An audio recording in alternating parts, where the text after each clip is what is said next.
Magic sparked in him when he was just 3 years old, and when he turned 5, every single god threw their blessings at him. Stats so unreal they looked like a cheat code from the heavens. So yeah, he's blown past this world's highest limit, which means he can pull off anything you've ever dreamed of. And before I ruin the surprise, let's jump into the story. In the royal capital, Rain von Silford, Kane von Silford's older sister, hurried to greet her brother, but when she saw him in the middle of changing, she blurted out an apology.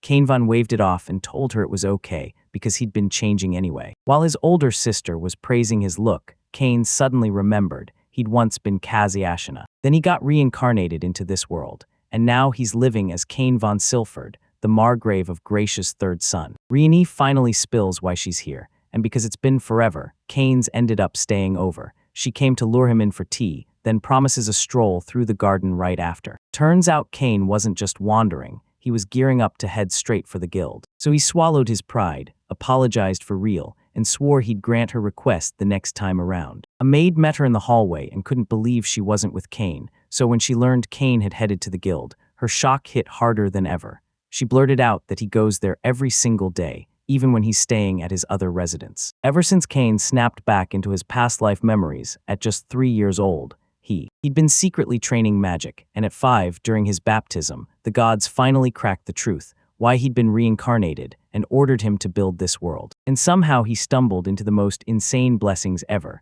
with stats so over the top they felt downright ridiculous. But that age restriction was the one wall he couldn't smash. Adventurer registration kicks off only at 12 years old. Now that he's 12 at last, he can finally step into the life of an adventurer he's been dreaming about for years. He's got one goal burning in his chest, roaming every country and town he can find, even chasing spots no map dares to show. He can't stop thinking about it. He's desperate to uncover even more of this world. But there's one more problem waiting to blow up. Because his stats are absolutely insane, way over the top. At this point, they're way beyond normal. He's basically calling it cheating, and the more he stares, the more absurd they look. Even though the king and the top officials already knew, they buried the truth, because the threat he posed was terrifying. Magic and blessings are only meant to reach level 5, yet his was a shocking 10. He's already landed in some serious trouble because of it, so he better watch his step and stop drawing eyes to himself. His stunning mom, Sarah von Silford, the second wife, spotted him as he dashed down the stairs and shot, going out.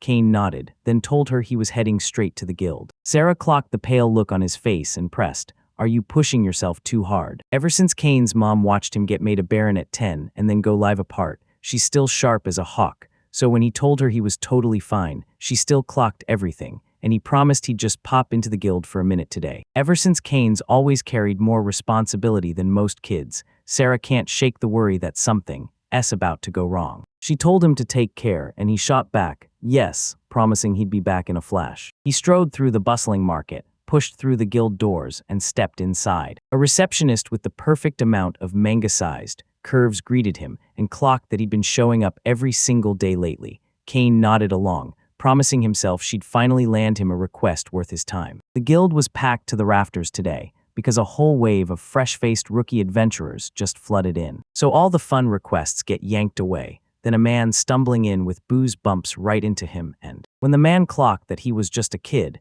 he snapped at the G-rank rookie to stop daydreaming and move. Then Kane quickly apologized. And it felt like a curse eating him alive, because he wasn't even G-rank, he was stuck at a rank. No shock here, adventure registration kicks off at 12, and everyone rolls in already stamped G-rank, so when he showed up as an A-rank, they handed him a shiny gold card. No one expects a brand new adventurer to rank up so soon, but man, everything that's happened lately has flipped the rules. Right when Kane first registered, the receptionist and the guildmaster flat out refused to believe it, like, there's no way a G-rank is beating goblins and that green lizard, until those two vouched for him, swearing Kane saved the princess and the duke's daughter when he was just 10. Once the mix-up was finally settled, the guild master in the capital rewarded him with a special promotion straight to a rank, but messing around in needless trouble would have only brought chaos back on the guild, and that's the last thing anyone wanted. He stared at the board and spotted a training request meant to level him up that. Only the top ranks got that kind of access, people who could swing steel in one hand and cast magic in the other, and he's always wanted to step up and train the brand new guild recruits. So he decided to go for it and thrust the request paper into the receptionist's hands. After he cracked it open, he realized it wasn't some random note. It was a full-on training guide hidden out in the forest. She promised the kid, "I'll reach out to the client, and I'll come back to you in a bit with every detail." His whole body buzzed with pure excitement for this quest. The receptionist leaned in and warned him that the ranks of adventurers were swelling by the day. He flipped the numbers and boom, some of them were suddenly gone. Kane figured maybe they'd just slipped to another town or even flubbed the quest, and that would have been okay, but then some of them vanished the moment they accepted the request, and that's when her worry hit hard. Maybe she was just spiraling and told the kid to be careful, because his life was everything. Before he ever got reincarnated, Kane was obsessed with light novel worlds, soaking up every story like it was fuel. He thought swords and magic adventuring would be a fun breeze, but the truth hit hard. This world is brutal, and tons of people get killed on the job. Those missing adventurers worry him like a storm cloud, but he can't stop himself from craving the new quest. He's even wondering if the trainee is some spoiled noble's kid or just a brand new adventurer fresh off the registration. But after days of waiting, the moment finally crashed in. Today was here. He was stunned. There, right in front of him, were Millie and Nina. For 3 whole years, right when he was just 5, these private tutors were his personal teachers. Back then, because he barely ever left the estate, they dragged him to the territory's capital and trained him in every kind of skill they could teach. They last crossed paths back during the monster forest outbreak, and Kane was an absolute beast back then. They grip him tight and realize something. His blade isn't just a tiny 3-incher anymore, it's grown, even a bit more than before. Kane couldn't shake the doubt. How could he train them when they'd already racked up far more adventure than he ever had? They proved it by clinging tighter as they kept chanting, "Sensei." And yeah, life really is like a wheel here. One second you're sitting on top, the next you're dropped to the bottom. You get it right. Anyway, let me reintroduce you to our main guy, Kane von Silford, just 12 years old, and somehow already a rookie adventurer. The gods adored him, and they wrapped him in insane divine protection that felt straight up unreal. He's an apostle of the gods, pure chaos with no off switch, and that's exactly the kind of adventurer he is. Just as they were about to kick off training, a man lurking behind a tree watched them like prey. Millie burst into training, sword first, charging straight in, but Kane shut her down every single time, countering her attacks with ruthless ease. Nina, on the other hand, exploded into action and hurled her magic. But Kane slipped out of the way with terrifying ease. After weeks of grinding through training, they finally throw in the towel. Kane tore into them with their flaws, and while Millie lagged a beat when attacks came from the left, Nina suddenly found a massive opening mid-chant. He couldn't stop wondering if they could chop down her chant. But Kane was the only one who could pull off chantless magic. Millie's chest burned with frustration. She couldn't land a single hit. Even with God's blessing on Kane, he was just too strong to touch. So she snapped, "Why are you only in a rank?" People stared at his rank like it didn't make sense. He was supposed to be S-level, given the power he had. But here's the crazy part. He's been casting without chance since he was a kid, and he even pulled off a National Treasure class magic bag. Millie waved them off, swearing she'd give it her all every single day, while Kane warned them he could be late tomorrow, because he was still stuck studying at school. They totally almost lost track of it, like, for real. He was only 12, but he still had to show up at the academy. But no matter what, he's already got a title, and he's the head of his own house. Inside the Royal Academy, Tell Us Silk keeps yelling his name over and over, like she can't let him go. Kane snapped out an apology for overthinking and asked, straight up, what they were really studying. During today's lecture, a section left Silk totally lost, so she pushed her hand up to ask about it, and right as she did, Tellus looked shaky, trembling as he checked if he was really okay. He was totally fine, just sitting there, racking his brain, wondering if he could invent a brand new game or some fresh kind of entertainment. And yeah, Telly's picked up the reverse game Kane made with his dad, and it was insanely good. Tell me this kingdom's princess and Silk, she's the Duke's daughter. They're both academy classmates, and yeah, they're also his fiancés. At 10 years old, a savage horde of orcs crashed the moment, and Kane just happened to be there, ripping them out of danger, which sparked their whole bond. In this world, polygamy is the rule, and those 2 girls aren't the whole story. He's got a 3rd fiancée waiting in the wings. Silk couldn't wait to test his prototype the moment he was finished, and he gave the go-ahead. Jealous to her core, the princess slammed the desk, and with a flushed embarrassment, blurted out that she wanted to play with them too. Of course, both of them got the invitation. Lately, he's been looking worn out, so everyone's urging him to take it easy and not overdo it. After school, he slipped into his adventurer gear and headed straight for the guild, because the moment he faced the quest board, he could feel it. After school, he was taking on adventure requests, cooking up new inventions non-stop, and still, not a hint of tiredness hit him. He burst in and heard a party hissing curses. One of their own had ditched them and vanished. But the girl made it crystal clear. He was nowhere on the map. Lesha, the receptionist, hurriedly apologized for keeping him waiting. Then he thrust a bag into her hands, her delivery for his regular guest. He couldn't stop himself from wondering what went wrong. If the thing they talked about before, the missing adventurers, was already the start, then it looked like another one vanished again, leaving the people who sent him on the request completely baffled. If multiple people are vanishing, Kane figures the guild must have gotten word already, but Lesha thinks the exact same thing, and warned him to stay sharp while he hurried along, haunted by the adventurers who'd vanished without a trace. He spotted Millie in that alley bleeding and hurt. The second she saw him, Millie's relief hit like a wave, and told him in a rush that Nina had been snatched away. Kane rushed in and healed her. Then she told him exactly what went down. When Millie finally stumbled into the training grounds late, she froze. Nina was surrounded by a pack that looked straight out of a gang of bandits. Nina slipped off by herself to meditate, and Millie immediately regretted letting her go. So now the real question burns. Why are they chasing after Nina? Because they're hunting the magic bag he crafted for them, and let's be honest, it was national treasure level good, something anyone would kill to get. And yeah, out there, only a tiny handful of people even know those bags exist. But lately, multiple adventurers have gone missing, and it's starting to worry everyone. Kane couldn't shake the thought that Nina had slipped into that same nightmare. His guess rang true, because this wasn't just some petty theft to Millie. Nina looked like she'd gotten tangled in the disappearances. So the real question hit hard. Why are they hunting adventurers? Kane had no clue, and the second Lydia's warning slipped through his fingers, he beat himself up for ignoring her. Millie snatched his hand and slid it over her shoulder, rubbing slow like she was testing the connection. It turns out Nina's magic is what carved those wounds into her. Nina already knew why she was there, and she had a plan locked in tight. She mutters a few words and calls it. Even though Millie never heard the words, she still caught every syllable on her lips, because they'd been partners for years. But he dragged his feet too much, couldn't dodge in time, and got hit hard. Kane shot his hand forward and swore they were heading out to rescue Nina. They stormed into the forest, and the moment they spotted a bloodstain, Millie took one look and figured it had to be Nina's. Kane activated his search power and suddenly realized too much time had slipped by, so they might not be nearby anymore. He pitched the idea of tailing those footprints and tearing through the nearby area to find answers. As they tore through the area, scanning every corner, Millie froze, totally baffled by why Nina fired straight at her, and Kane stewed on it too after spotting those traces earlier, and concludes that Nina was aiming at Millie's side to help her bust out, though it's also possible there's another motive only Nina can explain. They spotted a pouch lying on the ground. She checks the pouch and confirms it's the exact magic Kane handed her, so now they're all convinced it's Nina's trail of clues. Because if anyone other than those three tries to carry it, the way it's built lets its full weight sink in,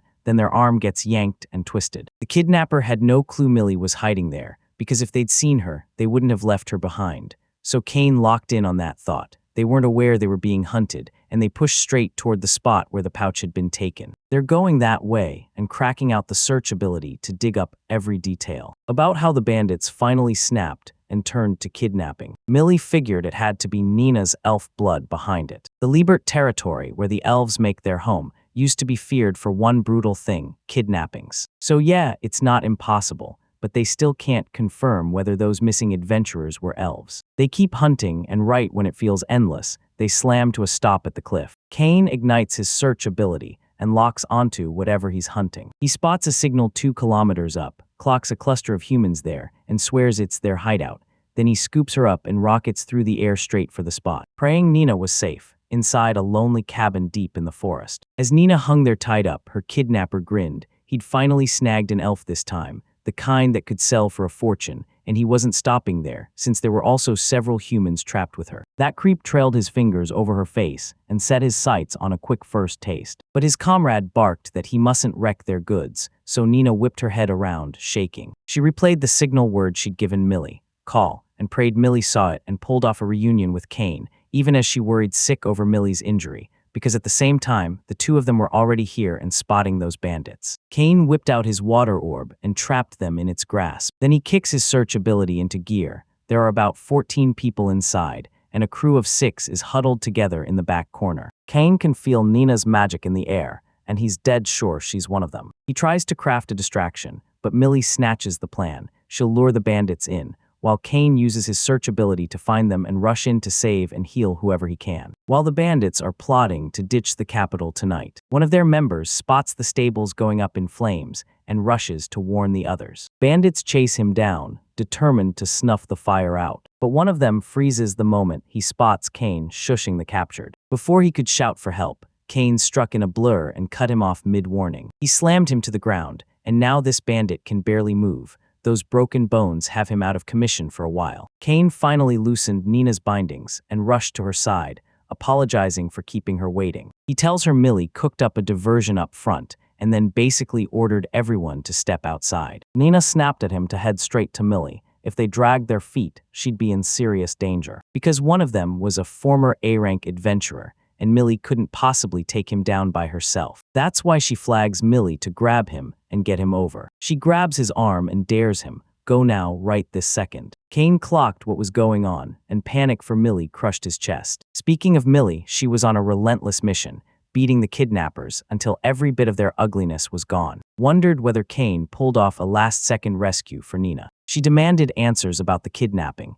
and the truth hit her like a brick. They weren't doing it for fun. They were selling adventurers to anyone craving cheap labor, thinking nobody would miss a drifter adventurer if he vanished, because women were treated like tools, not people, shoved into other work. The bandits spot her cute face and instantly figure she's here to save someone, but the moment they catch on, they realize she's just another prize, because they're going to sell her too. And before you know it, it'll become a tiny plaything in their hands. As the idiots closed in to capture her, Millie shut her eyes tight and vividly replayed every brutal lesson Kane drilled into her. She grabbed it just like that. She took down the bandits one after another, and with a smirk she said sparring with Kane hit even harder than this. She jerks back the moment she senses it, and barely slips out of the way, but the moment she turned, a brutal kick slammed into her, and she collapsed to her knees, down for the count. Kane burst in and screamed Millie's name, panic surging as he searched for her. Bandits froze when they spotted a kid creeping around like he owned the night.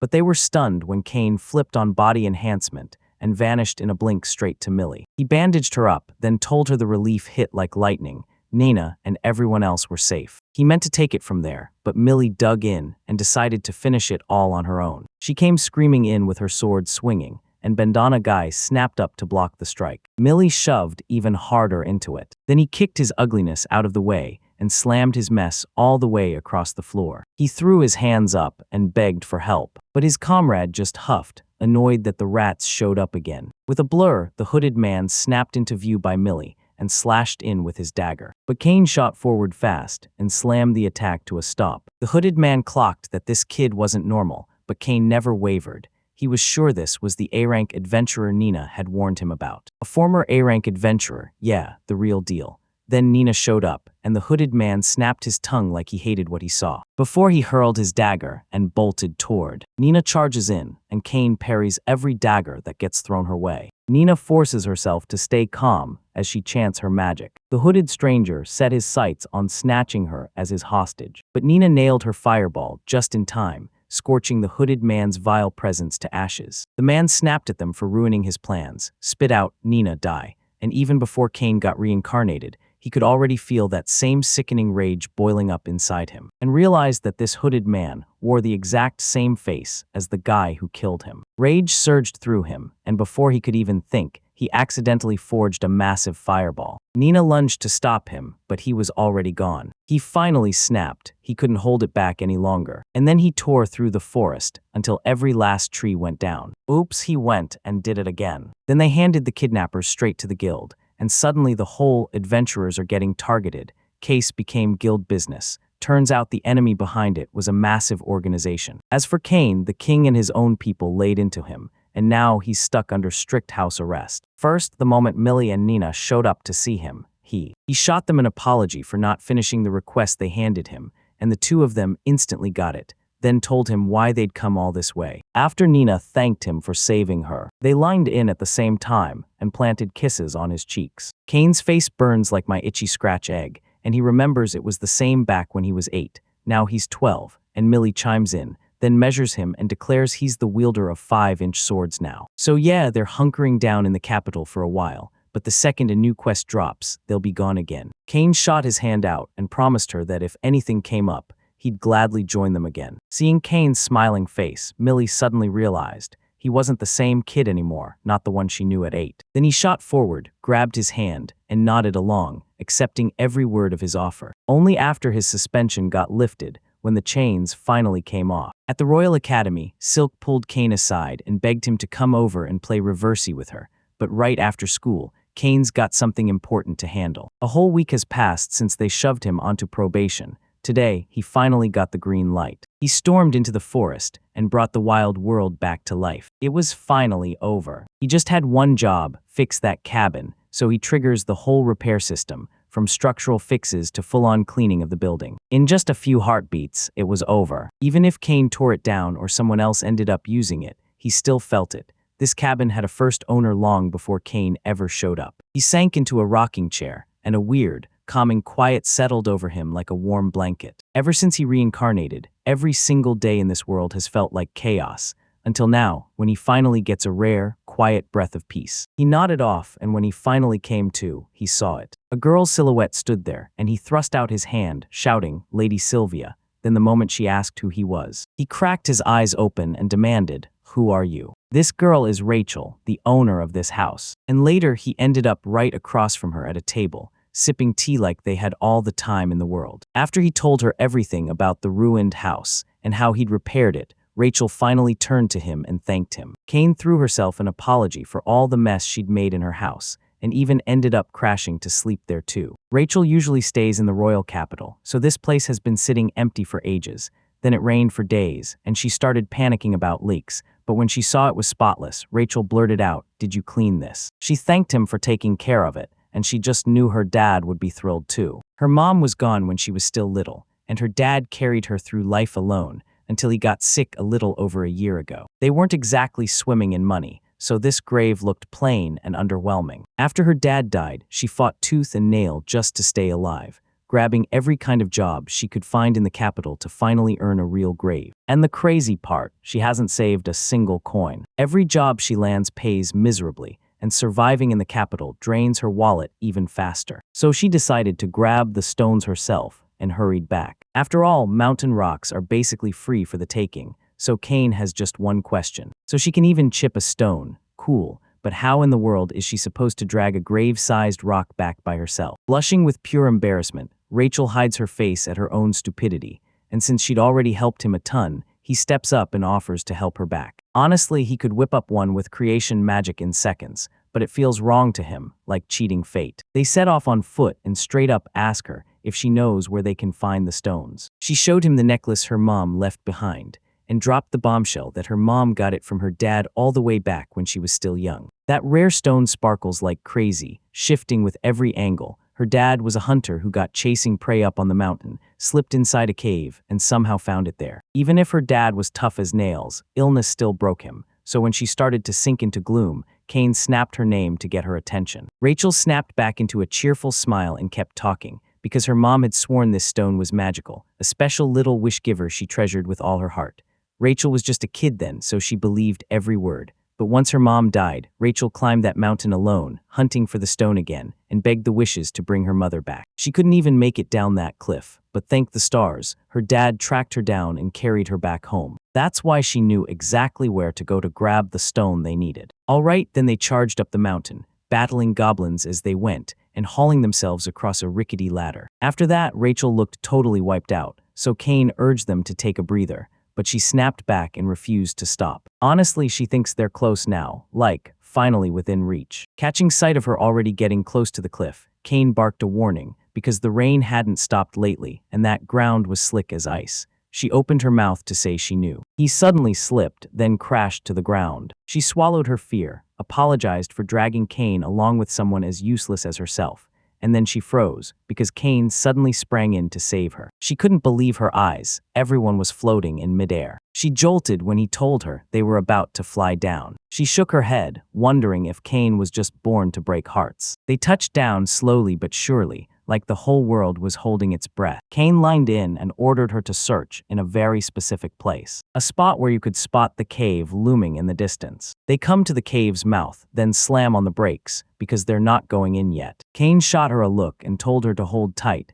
He'd scout the cave first. He fired up his search ability and immediately sensed it. Something dangerous was lurking out there, like a monster just waiting to strike. He bolted in first, ready to deal with the monster himself. He thinks Rachel might want to tag along, but when she doesn't, he's hit with a huge wave of relief, because being alone would make everything so much easier. He flung icicles like a storm straight toward. He lunged at the spiders, and they froze in place. Right as he shoved the important stuff into his magic bag, something felt off, like the air just snapped. Something lined up in that spot next to the spiders, waiting like it's been queued up. Rachel burst in, screaming his name at the top of her lungs, because her admirers were hot on her heels. He took one look around and knew this was the goblin nest. Then he raised his vacuum blade and got it ready for the strike. He barked for Rachel to drop, and she obeyed instantly, slamming face first into the ground. He hurled the blade straight at the enemies and yanked it under his control mid-flight, and he stacked them all in the blink of an eye. He spun toward Rachel and demanded to know if she was okay. She looks totally okay, but something's off, and it's about to blow up.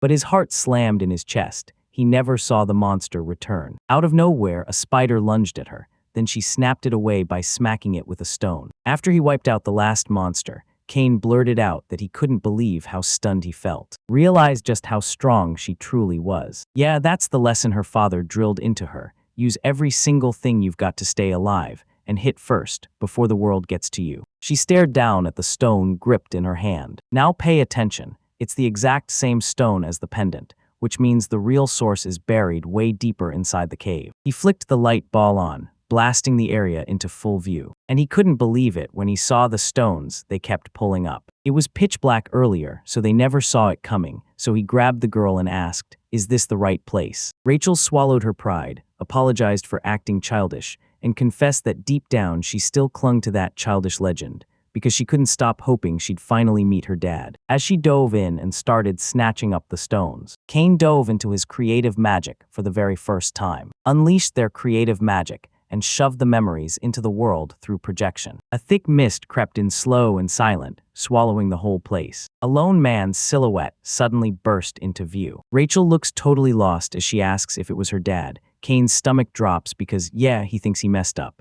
Without an image of her father, this plan won't work, and a photo won't cut it, but even a simple portrait could save the day. And then, without warning, the projectile, he couldn't believe it, just kept coming. He'd been talking about himself, and the bombshell hit. Turns out, that was her real dad. And it shattered everything he'd been picturing in his head. Rachel let out a shaky chuckle through her tears, finally convinced her mom was right. She tried to talk to her dad, pouring out how much she missed him since he left. But now she's holding steady, living each day in calm, even as work grinds her down and she keeps crashing, still pushing through the only way she knows how, clinging to everything he taught her. Someday she wants to be just like him, helping people, so she begged him to keep an eye on her from heaven with her mom, and you know what? She's gonna be okay because she's doing great. Then in a blink, they teleported straight to her house, and it left her totally stunned. Kane checked that she'd be all right on her own and promised to help her the next day, but Rachel smiled and told him she'd be fine, turning down his offer. She thanks him with a fierce smile, then declares, "My turn, now I'm giving it everything. We'll raise a massive statue and shout our thanks to Kane for everything, because that adventure earned it." And with that, they call it quits, then they part ways right there. In the end, Kane still can't shake one burning question about that whole phenomenon, and can't stop wondering if Rachel's feelings somehow sparked it like a miracle. Butler Colin checked on him, asked what was eating him up, and he snapped back that it was nothing, and they promised they'd swing by his father and the rest tomorrow. The very next day, Kane handed out a gift to his two fiancées, and the moment they opened it, their faces lit up with pure delight. After a while, Kane marched into the guild, and Eden handed him a personal request just for him. He's the guildmaster of the Adventurers Guild, right there in the Royal Capital branch. Eden's alchemist friend is desperate to hunt down a medicinal herb that's only been spotted twice in history,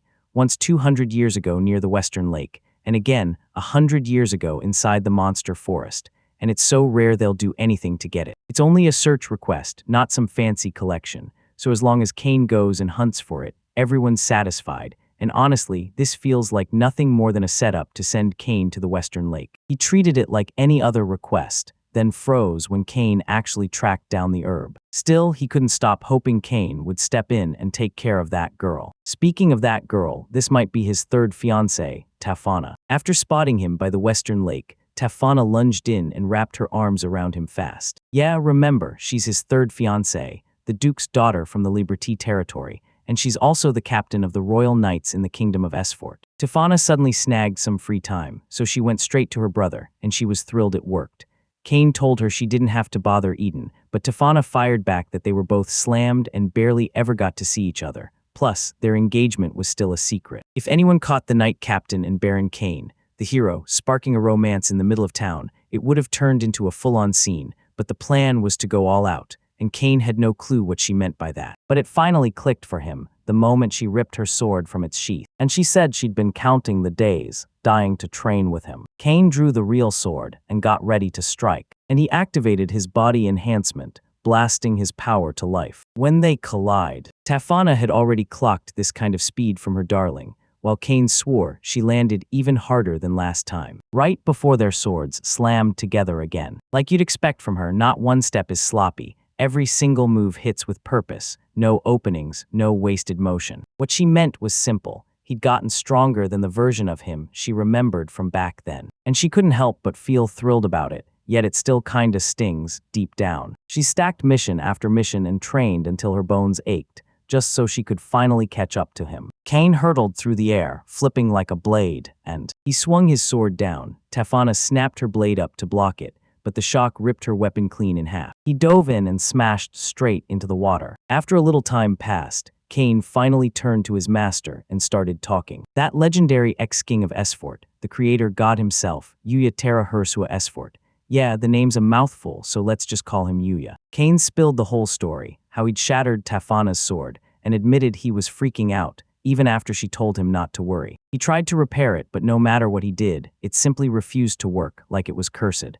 And you know what that tells me? Those feelings are way too powerful to be shaken off that easily. Some things just can't be fixed. So what's Kane really plotting? Did he just show up to sulk and mope? Nope. He's on a guild mission, hunting down a rare herb and trying to figure out whether Yuya knows anything about it. After his long, hard-earned tale, he finally faced his master. Kane still couldn't shake his worry for Tafana. He knew he'd never truly replace the old one, but he was dead set on surprising her with a brand new sword as a gift. He refused to let their date end like that. He just wanted to see her smile again, for real. The master grinned and ruffled Kane's head, and you could tell he was relieved, because Kane didn't go down the same road his dad did, and offered to help her by forging a brand new sword just for her. Alright, while we're here, Kane's about to roam around and start exploring this whole place. But tell me, where is he really right now? Isn't he supposed to be sitting in the Esfort Kingdom? Nope. The translation says he's in Fabinil, a world where you can live for a whole year and only a single day ticks by in the real world.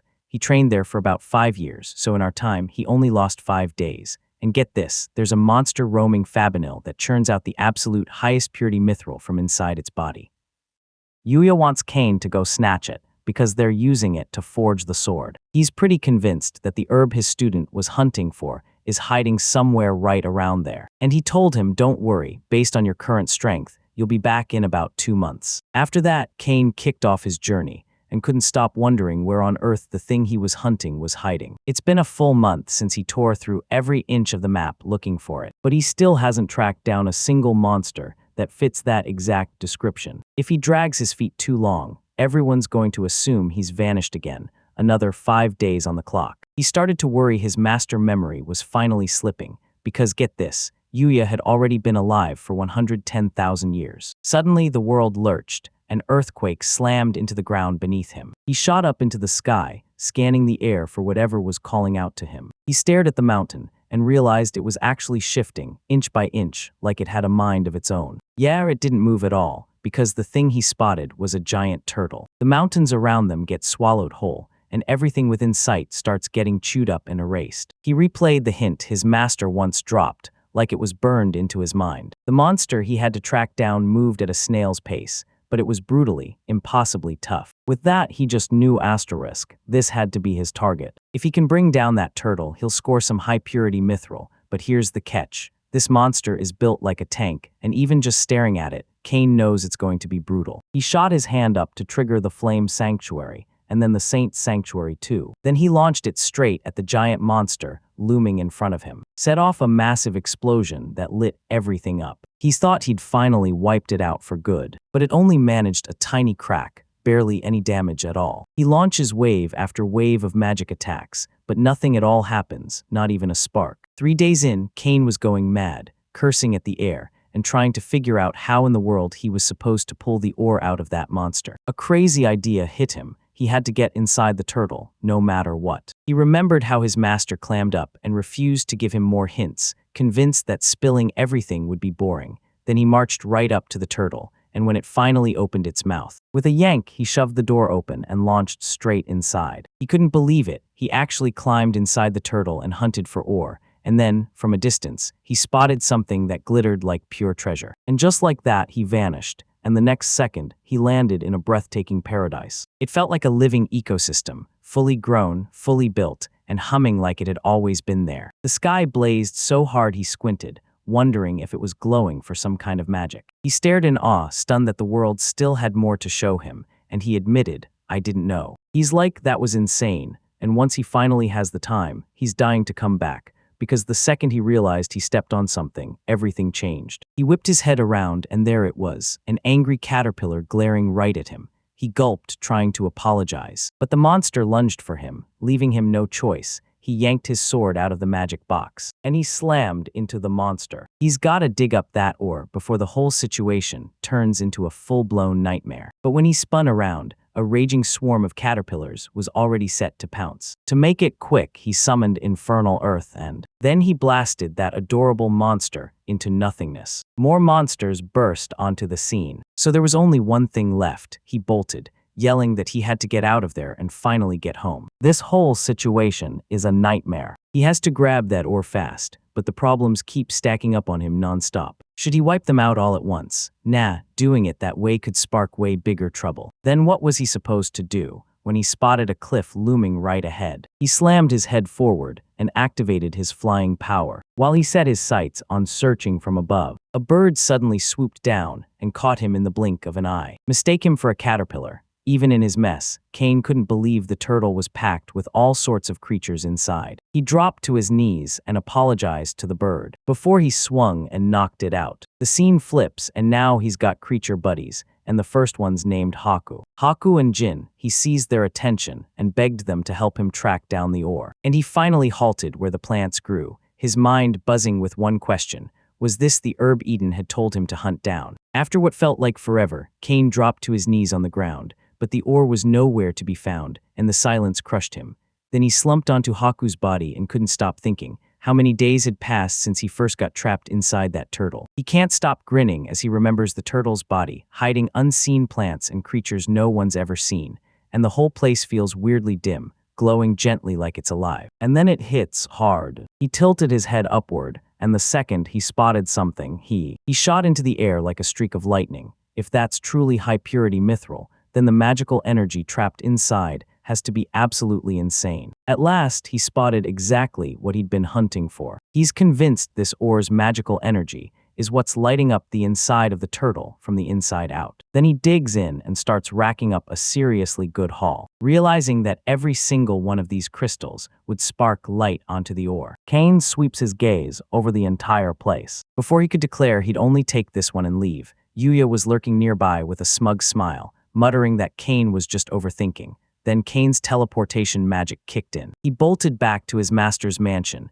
and greeted him with all the respect in the world. Then he shot back to his master, annoyed out of his mind, saying he never called it a turtle. Yuya just smirked and offered, "Want some coffee?" before firing the real question, did he find it? Cain nodded hard, then he popped the crystal in front of him and said, "Yeah, it is." Still, this was all he could salvage, so he swallowed his nerves and asked his master if it would be enough. Yeu shoots back, "Yeah," and promises he can turn it into a masterpiece. Cain couldn't stop worrying. If his master really went all out, it might spark a sword power on the same scale as a global level. Yuya lined in and promised he had it covered, so he insisted Cain jump in to make it happen. With the crystal settled in the heart of the magic circle, Yuya lined in and demanded, "Kane, are you ready?" Kane didn't see this coming, and he figured it'd be like blacksmithing.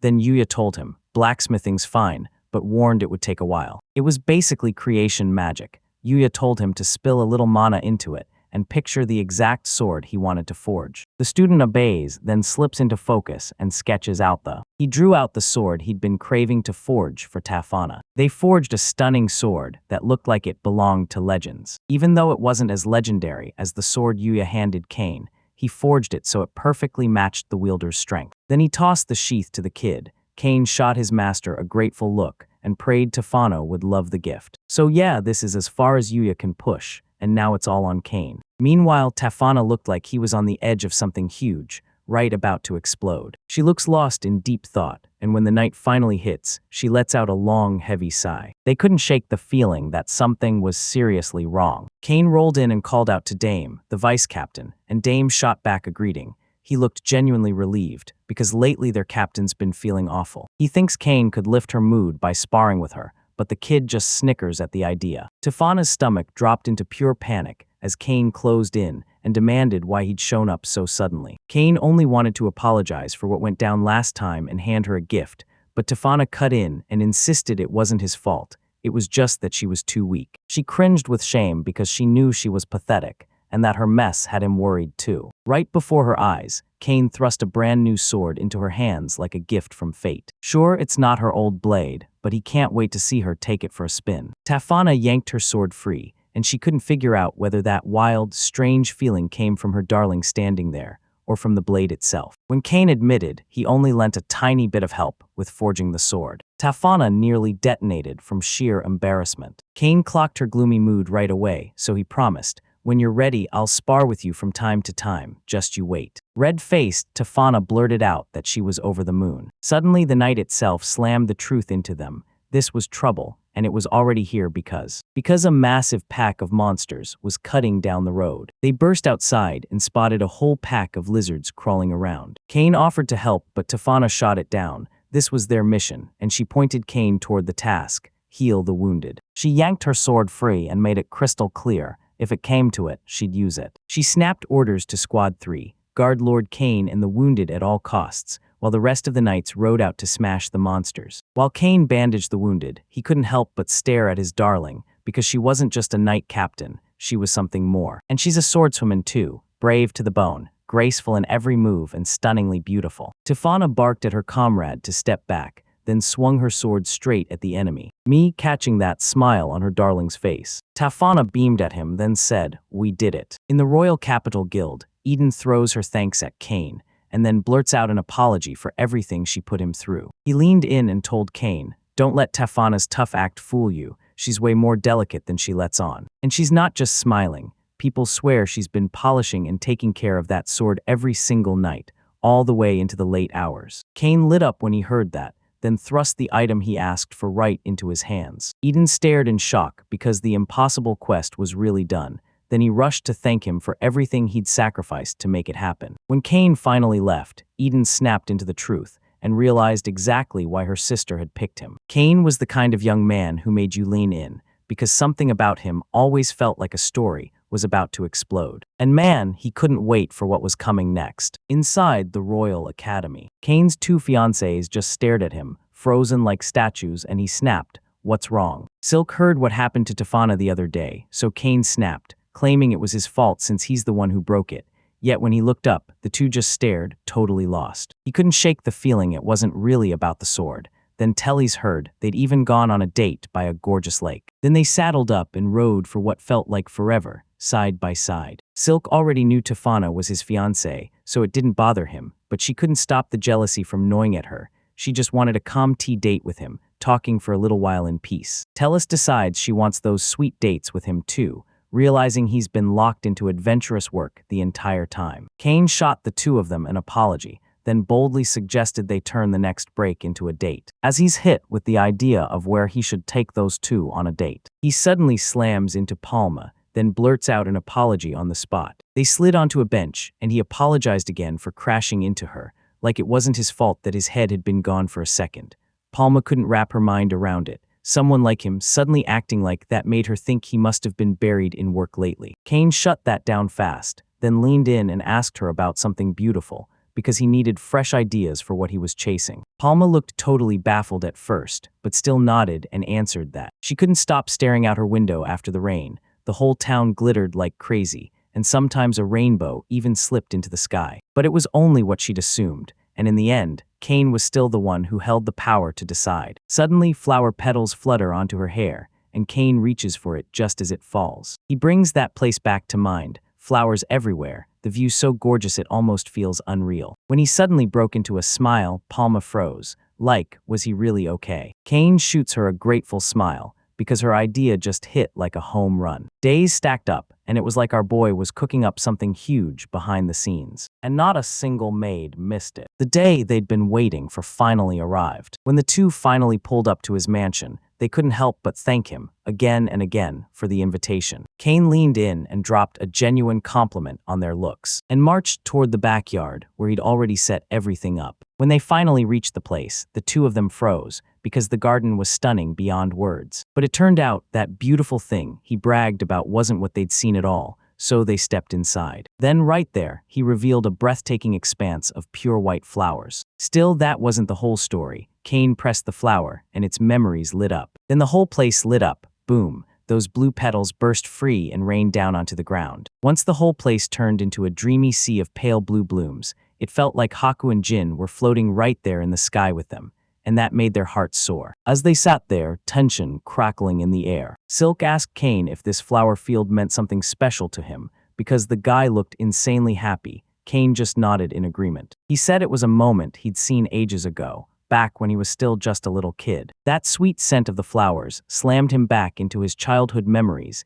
in this very world. And the memories from his old world too. Back then, his dad pulled him aside and asked, "So, is it beautiful?" Later on, the maid hummed away, filling the room with a steady, eerie tune. The butler snapped a SHH sign, demanding total silence from her. Before they peeked, the maid grinned the moment she saw the kids were out cold, and Kane's dream was still the mystery everyone couldn't stop thinking about. At the guild, Kane got a royal escort request dropped right into his lap. So he was chosen, specifically, to escort a noble in person. He stormed into the noble mansion to get every last detail, straight from the source. Only for him to be crushed, because the request didn't come from a stranger at all. It came straight from his father. Even with one simple call, he could have just reached out to his son. Rain told him Kane was tied up, and she insisted this was the smartest move to keep her brother close for a few days. With only a few days of escort work on the clock, Kane couldn't shake the feeling they were headed somewhere bigger. Father got a bold invitation from his friend Sesta and decided to send Sarah and Reina to Lindell, but he refused to go himself because chaos had erupted in the Grecia territory. Worried to his core, Kane demanded to know if his father was truly okay. Finally, his father ruffled his hair, then assured him, "I'm okay." At last, the day arrived, and inside that carriage, everything changed. Millie felt sick to her stomach as she climbed into the noble's carriage. Sarah told her to calm down, saying they weren't strangers at all, because they'd been Kane's tutors back when he was just a kid. Kane nodded along with his mom and sister, then added that it was all because his father asked him to. Millie finally let out a breath and fully eased up, but still couldn't shake the question, why on earth was he riding a horse? So yeah, this time he didn't just tag along. He got officially hired as an adventurer, and he didn't want the ladies getting sunburned. Rain whipped around to her brother and demanded if Lindell had a huge lake, and Kane nodded, then bragged that the entire town was built around that massive water. While Rain couldn't contain her excitement to dive in and swim there with her brother, Kane spotted someone up ahead. Kane strode up to the old man, and the moment he learned the wagon had broken down, everything changed. The kid stepped up and offered to fix it for him. He slapped the material repair system on and boom, fixed it on the spot. The old man lit up with gratitude and scrambled to repay him, but Kane shut it down fast. There was no need at all. The old man handed him a wooden horse he'd carved years ago, a heartfelt thank you gift just for him. Kane thanked him, and when the old man finally walked off, he shot them a warning. If they're going to Lindell, watch out. When the storm rolls in, the sorrow of the dead comes back with it. That last word stuck in Kane's head like a spike, and he couldn't stop wondering what it meant. Then they finally rolled up to the Lindell, where a massive, breathtaking lake gleamed in view. In town, Rain couldn't stop grinning. watching the whole place buzz with life like it was alive. They stormed into a mansion to dump their stuff, and then he saunters into town like he owns the place. After a brutal, soul-draining day, Kane lay on the bed, staring at the ceiling, unable to fall asleep. He's got that same buzz in his chest,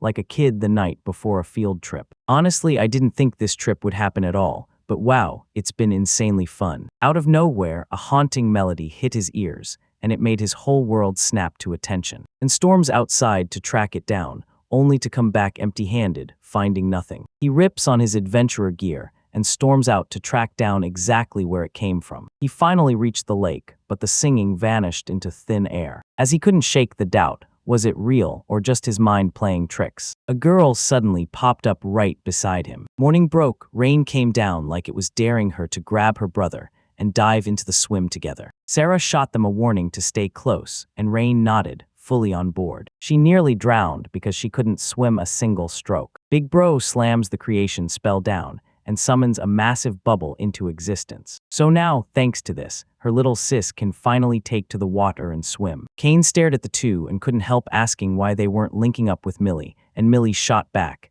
"Is it really fine?" Because they were still supposed to be their bodyguards. Kane waved it off and told them it was totally fine, because Sesta had set up the entire beach just for them. And yeah, those two together just look amazing. So make sure those magic pouches stay on them, no exceptions. The two jumped at the offer and rushed to the water. Then a wild gust of wind hit out of nowhere. A gust ripped Sarah's straw hat skyward, but the rain snatched it midair and plopped it right back into her hands. Kane couldn't forget the girl from the night before, and when it all crashes back into his mind, he realizes she is alive, so he turns to the truth and demands to know what unfinished business is still trapping her here. The girl locked eyes with him for a heartbeat, then shook her head like she refused to believe it. When he demanded to know if the singing was really coming from her, the girl opened her mouth and poured out a haunting, beautiful, sad song that tugged at everyone's heart. He suddenly felt something snap into place, and when he finally glanced at her, she shot her finger toward the lake. A savage gust erupted out of nowhere,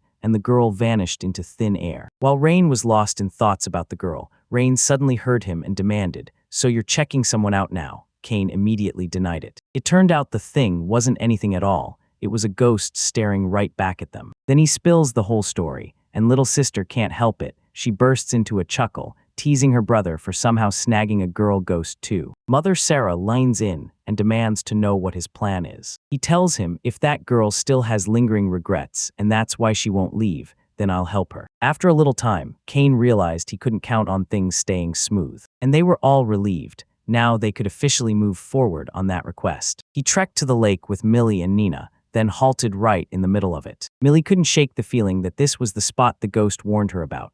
Then Kane said he'd asked Sesta for permission to comb through Lindell's town records, because every year around this time, a monster storm slams the place, and the wreckage is always brutal. Nina shot the question, what does that ghost have to do with everything that's happening? Kane couldn't shake the feeling that something was seriously off. Then he stumbled on a record about a ferry that once sank in a brutal storm on the way to that little village sitting across from town. The very next day after the town's festival, everything fell apart, so ever since then, the ferry won't run during the season. Millie figured he was weighing the ghost girl as one more victim from that incident, and Kane shot back that they had no clue who she was, no name, nothing. So he decided the only smart move was to start hunting down every lead they could. So the real question is, how in the world are they going to search every inch of that entire lake? According to the records, the ferry sank somewhere around here, and from this point on, they're on their own, searching. His idea was dead in the water. Even if they dove, there was only so much they could do. Kane snapped the blessing of water to life and hurled its power at them. With that, they can swim through the ocean like it's nothing for a few hours. And yeah, they can even chat while they're down there. Realizing she had the answer for everything, Millie vowed to finally shut her mouth from now on. They dove underwater and tore through the currents, hunting for whatever they could find. After a while, they tore through every inch and still couldn't find it. Kane suddenly realizes that hunting a sunken ship from decades ago at the bottom of this lake might be a bit too much even for him. With the magic fading fast, he urged everyone to head back and catch their breath. Like just out of nowhere, the water's current twisted and shifted. Kane's chest tightened so hard he couldn't even breathe. And when he finally opened his eyes, he found himself staring at, with the two of them deep inside the cave. He let out a breath of relief. Turns out they weren't dead, just knocked out, and he shot his healing magic straight into them to bring them back. When the two finally jolted awake, he blurted out an apology for missing it, but Millie waved it off, said she was okay, and demanded to know where they were going. Kane figured they were trapped in some cave deep under the lake. Kane started walking, and then the thought hit him. What if they got swept away into some place? And if they found that fairy they were hunting, she'd be there too. He hurled a glowing ball through the air and watched the sunken fairy appear like a nightmare in the dark. Inna demanded to know exactly what they were supposed to hunt down, and for now, they'd grab anything that looked important and haul it back with them. As they kicked off the search, Kane couldn't stop thinking, why did that girl show up at all, and why in the world did she single him out? When she burst into existence, he demanded to know whether her wish was hiding right there. He lunged into the scattered woodpile, ripping pieces aside to track down the exact thing she'd wished for. The fairy suddenly jolted like something hit it. He stormed outside to see what was going on, only to stumble upon two girls trapped in the clutches of legendary tentacles. When Kane laid eyes on that massive octopus, he couldn't help but wonder, was this cave actually its nest? He finally connects the dots. Everything that gets washed in here becomes the octopus's next meal. He promised he'd free the two, right then and there. But then a tiny octopus clung to his feet, and that was all it took to pull his focus away. He even took a slap from their mom after being thrown like that. And even then, he calmly smiled, like letting his guard down was all part of the plan. Then he bolted over and sliced the tent open. He grabbed the two and yanked free the tentacles holding them. Realizing the monster wasn't just surviving, it was regenerating right before his eyes. He realized that if this kept spiraling like this, the entire cave could crumble any second. He ordered the two to square up to the little monsters, but they quickly realized they weren't meant to last in a long, brutal fight. He went for the kill and ended the mommy octopus with one clean shot. With one savage strike, the giant octopus got wiped out. He made the little monsters scatter in pure terror. Now that they'd snagged what they came for, he pushed them to head back to town. That day, a tiny earthquake rattled the Lindell region and got logged right away. And yeah, afterward, they grilled him for it big time. Since the founding festival is right around the corner, the streets are packed so tight it blows Millie's mind. While Nina swept through stall after stall, grinning at everything, she couldn't help but wonder if Kane had finally tracked down what he came for. All right, let's talk about Kane. He's already tracked down Mr. Morris, the man he'd been hunting for. So he shoved the wooden horse, straight from Morna's, into his hands, and that old man froze, baffled at where Kane could have gotten something like that. Kane just shrugged and said it was Morna's heart that guided him to it. Morris finally let it slip. Way back when he was about Kane's age, he and Morna crafted this figurine together. He'd heard the storm that tore the fairy under, but he kept clinging to the lie that she'd somehow make it out alive. She lived in a village across the lake, drifting into town only now and then. They barely knew each other, just passing acquaintances, but the moment he saw her smile, love hit him like lightning, and every time it pops back into his mind, he can't help but feel mortified. Kane lip-synced her song and tried to belt it out for real, then leaned in and asked the old man if he knew anything about it. The old man nodded and said it out loud. This was the tune he picked up from a traveling merchant, then passed down to Morna. But every time she tried, it slipped out wrong, like the song hated her. Then he leaned in and sang it. Morna suddenly materialized right above him, and his shock hit like lightning, watching tears burn in his eyes. Morna leaned in and hissed, "Don't you dare cry." It always gnawed at her that she never nailed the song from start to finish. Then Morris started singing, and suddenly it all crashed back in, every note, and even her own name. She gently brushes the old man's face with her fingertips, like she's trying to soothe a lifetime of pain. She thanked him like a weight finally lifted off her shoulders, because now she could move on for real. She spun toward Kane, begging him to see her off. Kane nodded, agreed, and then cast the original magic. So she waved goodbye to the two, thanked them with all her heart, and begged Morris to keep going for her sake. At the mansion, he blurted everything to his mom and sister, spilling what just happened. About the wooden horse he'd been handed. He slid it right into its rightful place. The very day before the founding festival, Kane was called to the Cesta Adventurers Guild, headed straight for Oriella, the historian who lives right in this town. She begs him to join her and go hunting for the romance history left behind. She's pushing for them to investigate an ancient ruin, one the landslide from last month's storm finally dragged into the open. She spilled the truth. Nobody's been able to go inside yet, because every time they tried, her companions dropped dead right at the entrance. Back then, it looked like dark magic clung to the gate at the entrance. She hired multiple adventurer parties to break through, but every single one got shut out, and one poor group even came back missing an arm. So she kept running to the Adventurers Guild, and that's where they finally introduced her to Kane. She clutched his hand and pleaded for help, and when Kane realized how interesting it was, he agreed to take the job. Oriella flashed a grateful smile, thanked him, and promised they'd hit the road tomorrow. At the mansion, he found out about his mission the other day, and it turned everything upside down. At the founding festival, Ryan broke down, drowning his hope in bitter disappointment. When the day finally arrived, Oriella couldn't hold back. She barreled into the ruin, itching to uncover whatever secrets were waiting inside. He hurled it to prove just how deadly that entrance really was, and they realized it wasn't built to block people at all. It was designed to butcher intruders, way worse than they ever imagined. After that, nobody in the world wants to touch that job ever again. Kane strides up, throws his hand against the barrier,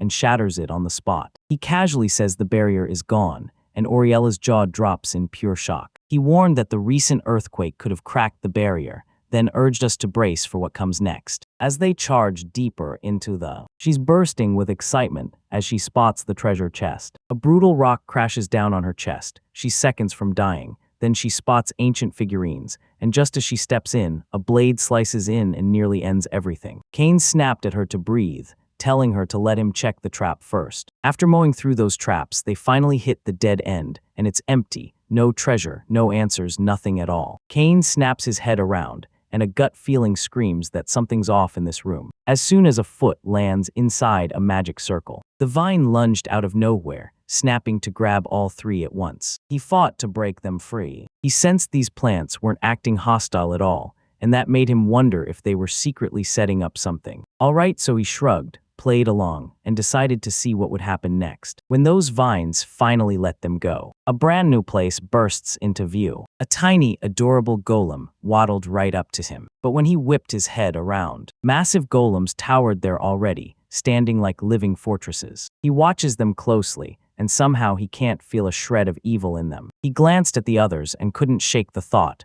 were they really tending this garden? He tailed a few of them, and just like that, it all led him to ended up in the exact place where someone huge is lying down and resting, just waiting for the next move. When Oriella jolted awake, she screamed out of pure terror after spotting a golem looming over her. Kane snapped to attention when he heard her voice, and he sprinted back fast, desperate to make sure she was okay. Seeing her slice and swing to keep the golems back, he snapped at her to breathe, calm down, and stop her rage from boiling over. She somehow snapped a clean hit on the golem before it could crush her, so it shot back on pure instinct. He bolts over at top speed, racing to save her. Oriella grabs his sleeve and begs him to crush those creatures. Right as he was scrambling to explain himself, the golem suddenly erupted into an attack right then and there. But he dodged it at the last second. He ordered her to duck out for now and figure out the next move, because if he starts swinging right here, he'll smash up this entire garden. He braced himself, like the next second was going to explode into a fight. But right then, Millie and Nina stormed in, shouting at him to back off. Don't pick a fight with those golems. Because they managed to save both of them. Those captured guys trailed right behind them, and whenever the men tried to strike, the golems snapped into protection. Kane realizes the golems are standing guard to protect this place, and the weird feeling he's been carrying ever since they stepped into the ruin hits him again. Oriella snapped his attention, saying the golem was about to unleash an attack. But he swallowed his pride and apologized for not doing it sooner. Then he cast a calming spell that soothed her wild thoughts. He leaned in and told her, straight up, the golems won't lift a finger against them. He told everyone, right here, the ruin's creator buried someone they treasure, and the golems are standing watch over them.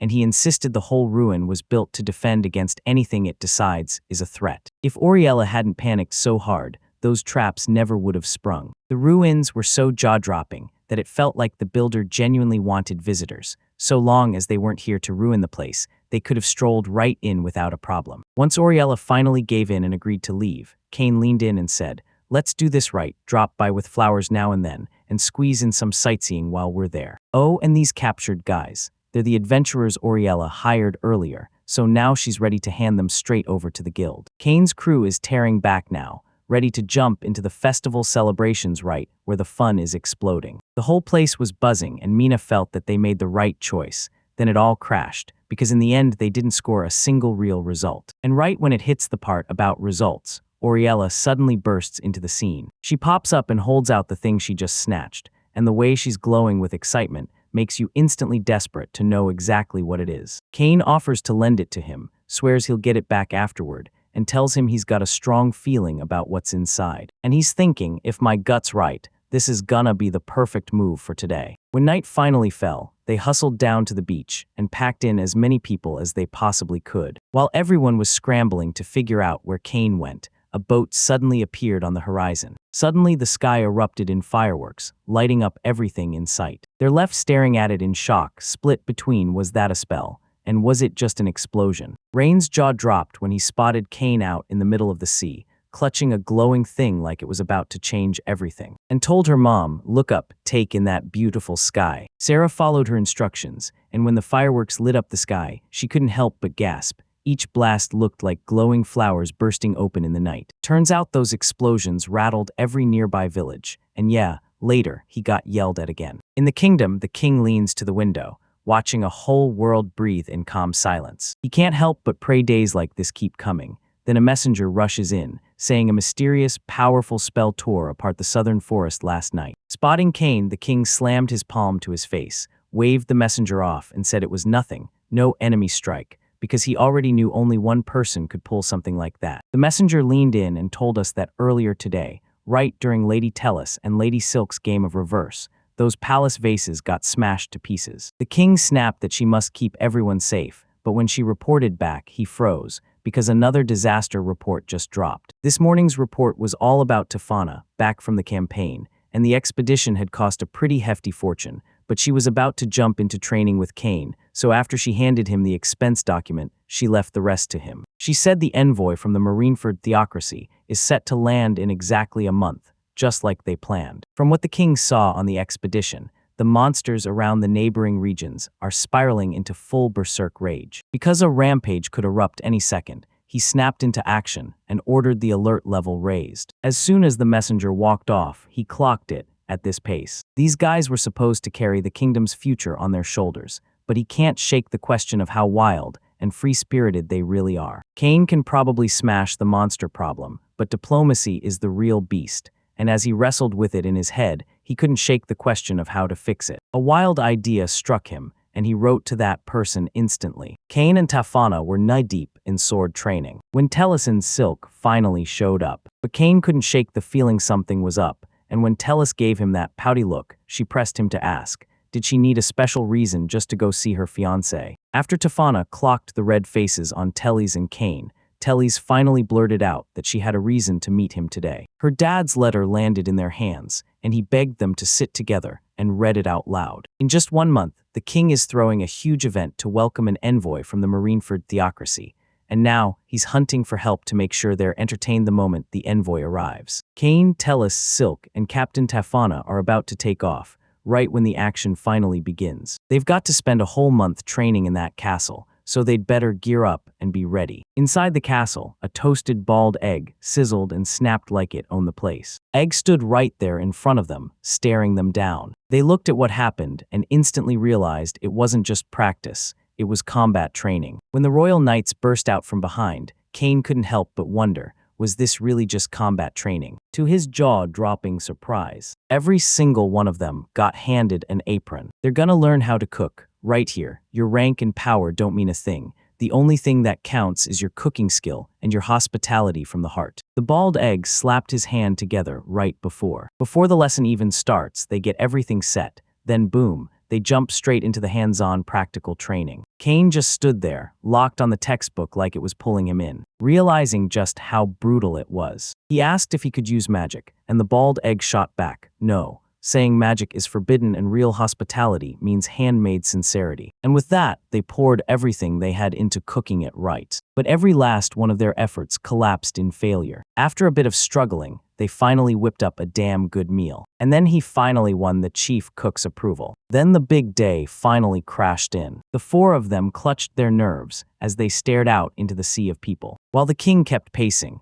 wondering if that cooking training had really taught them the true spirit of hospitality and more. The princess gave them a warm smile and introduced herself as Testja Terra Esfort, the third princess, and when she said they were honored to have them trek all the way from distant lands, you could feel the weight of it. Silk swung in and introduced herself as Silk von Santana, admitting they were still totally green. Then she begged, "Please, don't miss the local dishes we've cooked up." Kane and Tafana don't just hang around, they're serving drinks as waiters, taking orders and hustling to keep everyone happy. Watching the four of them, the king couldn't help but grin, because it looked like they finally understood what real hospitality is all about. Everyone cheered and showered them with praise, grinning like they'd just won the whole war. Right then, a messenger burst in with terrifying news. Some rampaging behemoth was tearing out of the western forest, and she immediately screamed for everyone to evacuate. Remembering all the sweat they poured into this meal, Kane swore nothing would ever ruin it. Rushed to the front gate, and then the behemoth hit their eyes. He unleashed his magic and wiped it out in the blink of an eye. And then watching it happen, everyone froze in shock. But not the king. Worry gnawed at him over how the crowd might react. He scanned the crowd and stopped dead, stunned by how awestruck they all were. They're still buzzing over it, an incredible showcase, a whole parade of local dishes,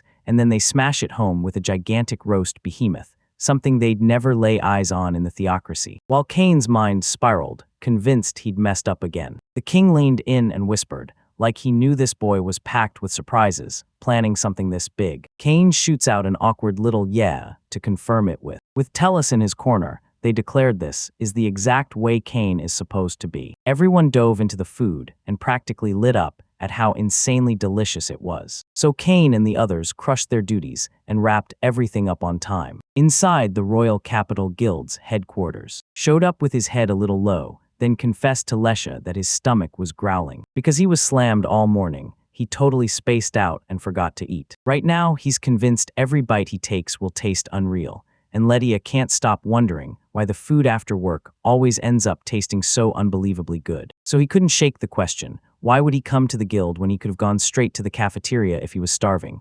Still, he figured he'd grab just one request on the way back, and then finally dig in. Lydia shoved a quest into his hands, along with a weapon. Earn 5 silver coins, just for standing guard over a young girl. He couldn't stop thinking it was seriously interesting. He snatched the job offer and bolted out of the guild, no looking back. She hunted down the Beast Can girl, Myra, who dressed up in a maid outfit, kicked off the escort mission, and rolled right into danger. Beaming with pure joy, she soaked in everything she'd never seen before. She ducked into a flower shop first, then sprinted straight to a dress shop. A food stall was creeping up behind him. Jane finally clicks that this is her very first errand, and that's why everyone's freaking out, yet he's sure it's nothing, because inside the city it isn't that dangerous. He barreled in with a barrel roll straight toward her, but Kane brushed it off with effortless ease. As a chunk of wood crashed down from above, she never even saw it. Kane had already lunged in and saved her. He tries to rein it in, and when she's stuck in a packed crowd,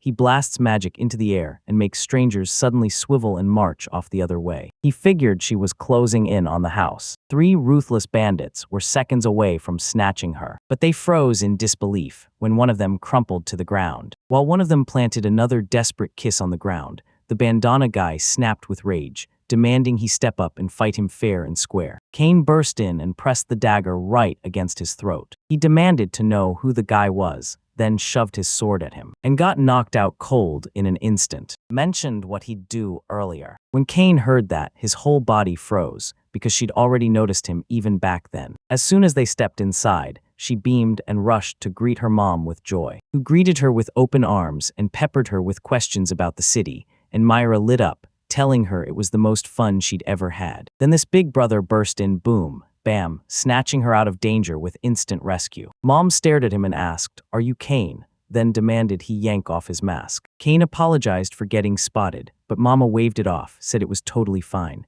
Then Myra insisted on going solo, and she made it clear she wanted to honor that decision. After the mother and daughter thanked him, he could finally breathe. With his stomach growling like it wanted war, he decided to leave that place. Amira grabbed his attention and pulled him in, urging him to sit down and eat with them. His mom wasn't sure it would match his taste, but if he's okay with it, he can jump in and join them. Kane nodded and promised that after he's done one tiny little job, he'll finally take them up on it. He yanked the 3 bandits straight into the guild and slammed the whole situation shut. He raced back to the mother and daughter, joining them as they dug in to eat together. Just like he figured, that first bite of food right after a hard job hit different, Turns out it's the best reward ever. After what felt like forever, he finally snapped awake. He circled the date in bold and realized, just like that, there was only 1 week left. He stepped out and used magic to devour the books with his eyes. Sylvia's face lit up the second she saw him. Butler Colin asked if something was wrong, and she shook her head. She was just panicked because Kane had been acting way more serious than ever. She's convinced the king handed him something huge, and she's stuck wishing she could do more than just stand there and hope. Colin clocked that Kane had been stuck like this from morning to night, and that worry hit him hard, because as his butler, Colin knew he had to step in and figure out what was wrong. He asked what went wrong, jumped in to help, and listened like he really cared. Kane rose to his feet before he could even speak, staring like he'd just realized he was sitting on a serious problem, and he had zero clue what to do next. He had no clue what kind of gift could possibly make a woman light up. In about a month, Sylvia's birthday is about to slam into us. Every year, clockwork, he shows up with a brand new gift for her. She's always glowing with joy, yet it still feels like a piece of her world is missing, because she's always taking care of him, and now he wants to give something back for real. When he says that, Colin just mutters under his breath that she's got an incredible master. And Kane, he does the exact same thing for his birthday every single year too. He's struck with an awesome birthday gift idea for her, and it feels perfect. And he's basically saying this: if it's Kane's doing, Sylvia won't just be okay, she'll be genuinely happy with whatever he gives her. Now he finally gets it. By pushing this, he didn't help at all, he just made his boss's life way worse. And he can only pray he doesn't snap and go too far again. While the boy wrestled with the question of what gift could truly hit the mark, Sylvia stepped in fast, closing the distance and shouting his name at the top of her lungs. She shoots out an apology for scaring him and urges him to sip some tea, warning that overthinking will only do him harm. On the road there, she suddenly spotted the flowers blooming in front of her. He couldn't stop wondering if he'd remember this one. Then he blurted out, "So why?" So she told him she'd keep it close as her little memory for now. Night rolled in, and he sprawled on his bed like the whole world had gone quiet. She couldn't stop replaying what she'd said earlier. When Colin swung the door open to tell him what his schedule for tomorrow looked like, he shot to his feet, buzzing because he finally knew exactly what to give Sylvia. Back when he was little, he'd handed her a garden flower on her birthday, just an ordinary one anyone could spot. Yet it made her beam like she truly loved flowers. He decided to hand her something even more beautiful, something truly special, a breathtaking flower that felt impossible. He cracked open a book and stumbled on a melt flower. A lone blossom pushes up from the brutal northern mountains, clinging to life in the coldest, toughest wilds. They swear flower language is a melting heart. The sight hits you like warmth, and somehow your feelings feel like they're melting away. He could have spun one up with magic, sure, but it wouldn't hit the heart, not really, so he snapped at Colin to wipe the whole schedule from tomorrow straight through Sylvia's birthday. Colin told him that tomorrow was day one of his intense reverse e-training camp with the king, but he still kept pushing toward the northern mountains for a while. Then he figured it mattered more, and he promised he'd apologize to the king the right way later. With those words, he took off on his journey without looking back. 2 days had already slammed by since he stepped into that mountain. But nope, he still came up empty. Then a bear crashed in on him, followed by a whole pack of wolves. But he crushed through them with total ease and he pushed forward again, chasing what came next. Sylvia beamed as she watered the flowers, soaking in the peaceful moment. Then out of nowhere, he spotted one. He flashes a grin at it, then turns and heads back. On Sylvia's birthday, he breathed a sigh of relief. He'd actually made it on time. He caught Sylvia's stare, then dove into his bag like a man on a mission to grab the melt flower. He was horrified it was gone, and it hit him fast. Once melt flowers picked, it melts away in just a day, so it's insanely rare, and now he had no clue what to do next. As he stared down at the flower lying on the ground, Sylvia shoots him a worried look because his clothes are torn to shreds. So what happened? He just shrugs, says he must have tripped, then asks if today is her birthday, and when she confirms it. Then he thrust a flower, picked right off the ground, into her hands, and he was mid-sentence. And he spilled that he wanted to cook up something way more incredible, but it all fell apart. He quickly apologized, then asked if the flower he'd picked was the one she was tending. She wiped her tears and blurted, "I'm not hurt, I'm just happy because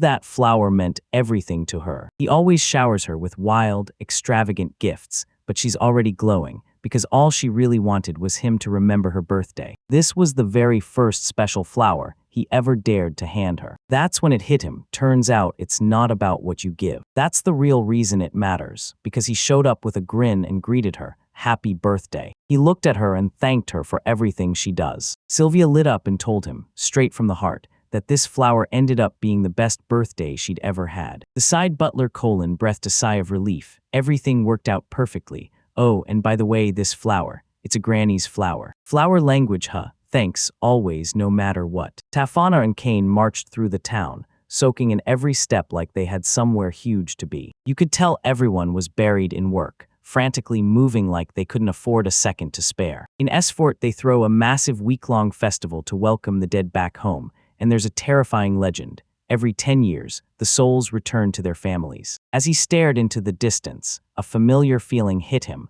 like he was about to remember where he'd heard it before. He spotted a pumpkin and a pile of fruit off to the side, and it instantly hit him. Aubin was here. Tafana was totally baffled, so he leaned in and asked if she knew what hid beneath the pumpkin. She said it was a fairy horse, a mount for the dead. On the way here, they make them zoom in on a horse built out of extra carrots, and on the way back, they climb onto a giant pumpkin behemoth, so they crawl home slowly and safely. Kane grinned the moment it hit him. Same idea, same spark. They keep marching forward, and he keeps scanning the world around him. He can't stop wondering, will his family ever come back? Tufana leaned in and told him, "At night, we set lanterns loose into the sky, so everyone knows the season is here." When she was little, she spotted them, and they were so stunning that she ditched sword practice on the spot and just stared, totally mesmerized. He caught sight of a boy lurking to the side, staring at a lantern. Then he handed it back with a crushing sigh. He closed the distance, eyeing his face like it was screaming pain, and asked what was wrong.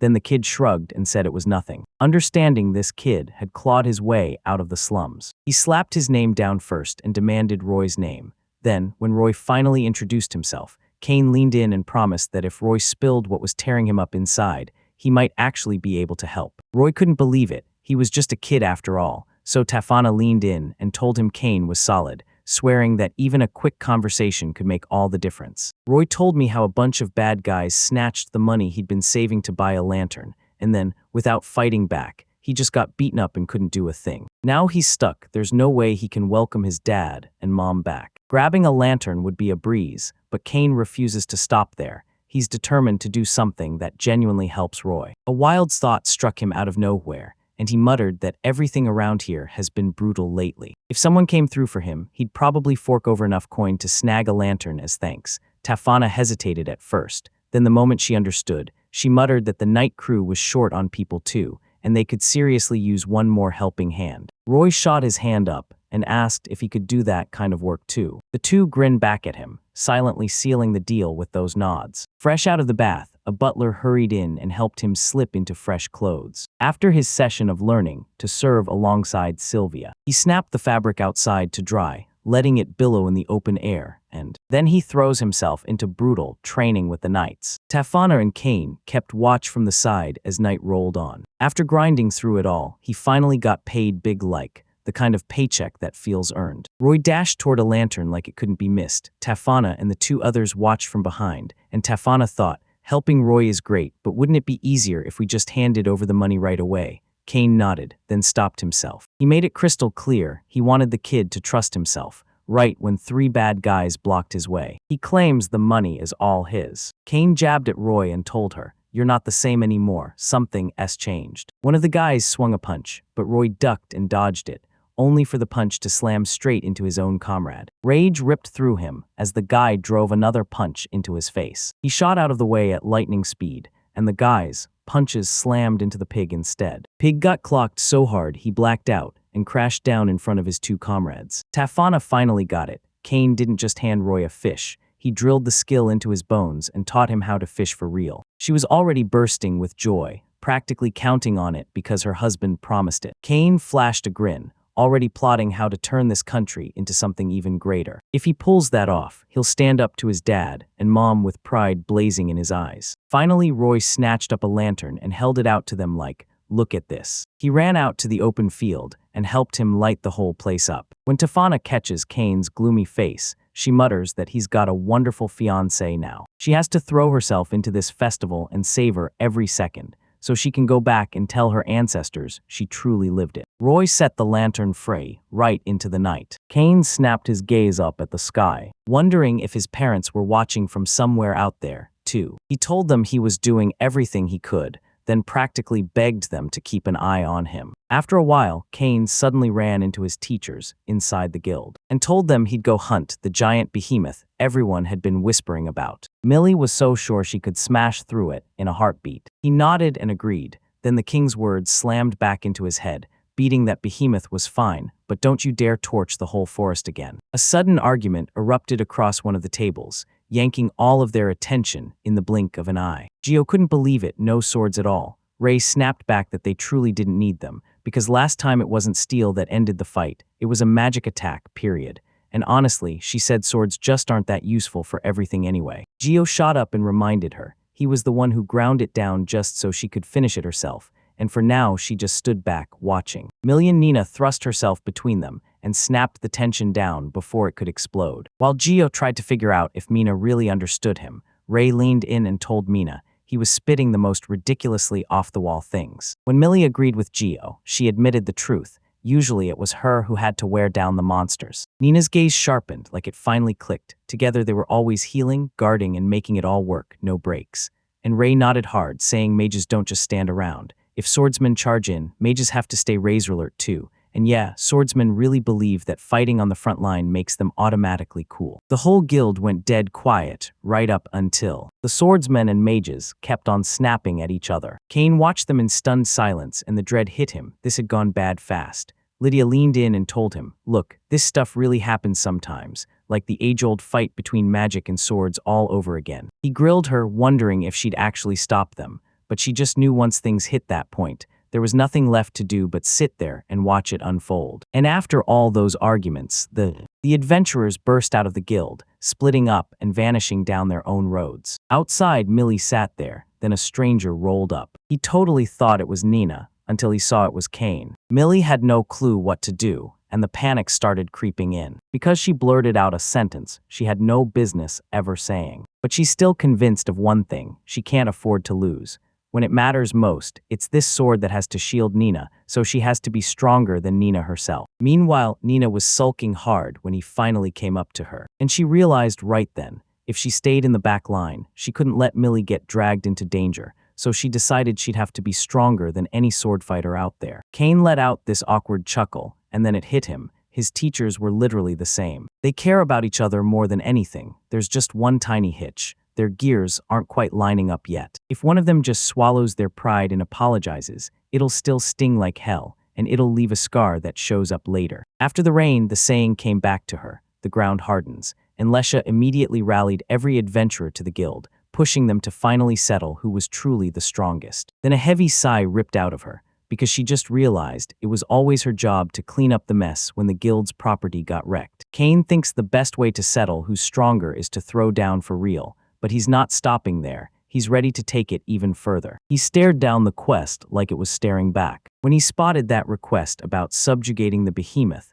a wild idea struck him like lightning. He rounded up every last adventurer he could find, urging them to go all in and slam every last hit they had into each other. To find out if the swordsmen or the mages are truly stronger, they have to throw down in a real fight. As the crowd roared, he couldn't help smiling at the thought. Kane reminded everyone it was only a mock battle. No injuries, no real damage. Then they nodded, and Kane slipped out into the bushes, right when the fight was seconds away from exploding. Then out of nowhere, the sky filled with a thunderous roar, unveiling a gigantic monster that makes the whole scene go silent. Gio screamed for everyone to run, but Nina and Millie stayed rooted to the spot. They locked in on their usual pace and went straight for the monster. Millie lunged in with her sword, while Nina unleashed her magic to pummel the monster alongside her. And then a wave of other adventurers crashed into the fight right alongside them. They poured everything they had into the fight until the monster finally crumpled and they won. When it hit them that they'd finally crushed that massive monster,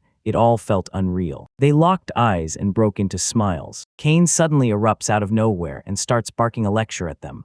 On this adventure, you don't just need swords, you need magic too. So they both snapped back to what they were born to do: fight. They finally faced each other and apologized. Other adventurers jumped right in and did the exact same thing, which made Kane grin. Then Millie's eyes narrowed as she wondered if the behemoth was exactly his work. He tried to brush it off, but Nina clocked it instantly. his puppeteering, that stuffed monster was way too suspicious. Because that giant behemoth they fought was way too easy to take down. After he crushed the behemoth, he grabbed control by using its own body like a puppet. While back at the throne, the king just kept facepalming after yet another report. The forest was burned down to nothing again. As he kept training his blade with fierce, non-stop focus, Sylvia charged up to him and shoved a letter from the academy into his hands. For the academy's founding anniversary, they pulled him in as the school's representative for the main event, because the academy is throwing a massive festival and the whole royal capital is coming with it. Students from schools across the whole country will flood the capital, team up,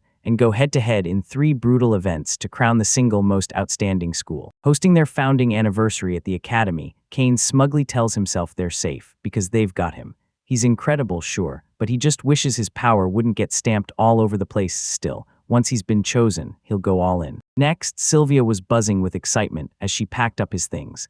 Then she heard the festival was still a whole week away, and embarrassment hit her hard for getting way too ahead of herself. At last, the day of the founding festival is here. The king booms that the main event kicks off right here, and he demands nothing less than their absolute best, since each of them is fighting as their school's representative. Meanwhile, students from rival academies start jeering at the capital's representative, laughing like they've already won. Once he realized they weren't soldiers at all, just kids. They keep dismissing the royal capital's academy like it's no big deal, and announced that the winners would get the tuition exemption as their prize. Kane couldn't shake the feeling that they were firing pure killing intent at him. When Tefana finally arrived and apologized for being late, the kids from the other academies immediately stared, because her look was nothing like theirs, and the air around her felt absolutely lethal. Tefana bragged that she was the last fiancé he still had, out of all of them, and said she literally made them drag her into this. The king's cough tore through the silence as he blared, "Let it begin." It all kicks off with a blazing sword dance. Tefana had the edge since swordwork was her specialty,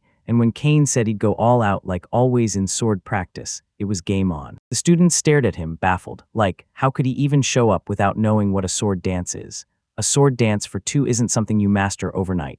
You need razor-precise timing and the skill to tame heavy blades with control. They burst into action, slashing and swinging their swords like a storm. They slammed into each other's attacks, trading blows blow for blow. Watching it all happen left the crowd, and every other fighter, standing there completely stunned. Silk echoed that mocking students' words like it burned in her ears, then snapped that nobody here truly understands how many times those 2 slam into each other's blades, every single day. And at this point, their swords might as well be stitched to their bodies. Now it's not just timing anymore. They're straight up reading each other's intent, and that level of mind-to-mind understanding makes his fiancée feel jealous. Once the sword dance finished its final move, they panted for breath and realized Kane and Tefana weren't just training. They were throwing down like it was a real fight, and Kane quickly explained it was only casual practice, hoping it didn't come off the wrong way. Next up, dance training. Everyone else swore they could wing it because dancing just needs practice, but they couldn't let it slip because they weren't just dancing, they were holding the whole team's hopes in their hands. Kane stared up at them, frozen in silence, and Tellus shot him a worried look. "Are you okay?" But Kane brushed it off, insisting it was nothing, hoping their practice would finally pay off, because if it was Tellus and Kane, Silk was sure they'd dance just as flawlessly as they did in training. Nervous as hell, he watched the music kick off, and when the beat hit, everyone started dancing, until the princess suddenly stepped on his feet, which made everyone think, we're finished for real. Blushing hard, he apologized, saying he was nervous and couldn't dance right. Kane grinned, like he knew exactly what was coming. He asks her if she still remembers that flower field where they danced together during practice. Back then she was bursting with life, and he finally clocked it. He loved dancing with her more than he ever admitted. He shot his hand out, smiling, and told her it didn't matter where they were, just come on, let's dance together. Tellus grabbed his hand and pulled him into a graceful dance. Silk confessed their dancing is on a whole other plane, and Kane's leadership is pure magic, while Tellus backs him like a gorgeous bloom, like they were meant to be one team from the start.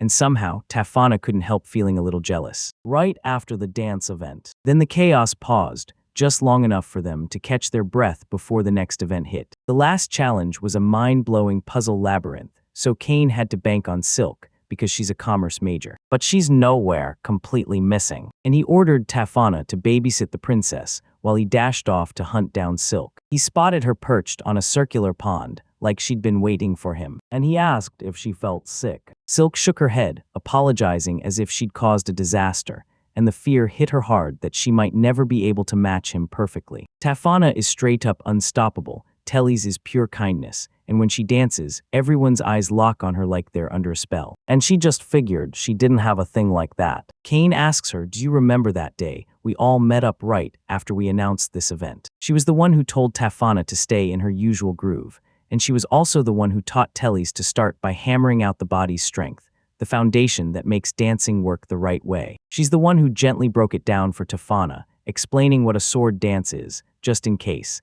and then she stepped back so Tellis and Kane could focus and practice even longer. And today, she tore into puzzles so relentlessly, she started sacrificing her sleep. He's convinced the only power she's got is this noble drive to grind in silence, behind the curtain, every single day. Terry's gaze locked onto her, and Silk slipped him a sweet smile, then thanked him for keeping watch over her, until they finally get it done. At the back, the two ladies watched them move in perfect sync, and jealousy hit them hard. Once everything was done, the king blew the doors open with an announcement that shook the room. He declared that Kane's team came out on top and claimed the win, and the other 3 teams. Every team crushed it, so nobody could honestly claim they were above the rest. So he stepped up as king and organizer, used his rights, and declared every single one of them a winner, handing out tuition exemption to all. He's dead convinced that just standing here as their school representative is some kind of amazing move that fuels the nation's growth.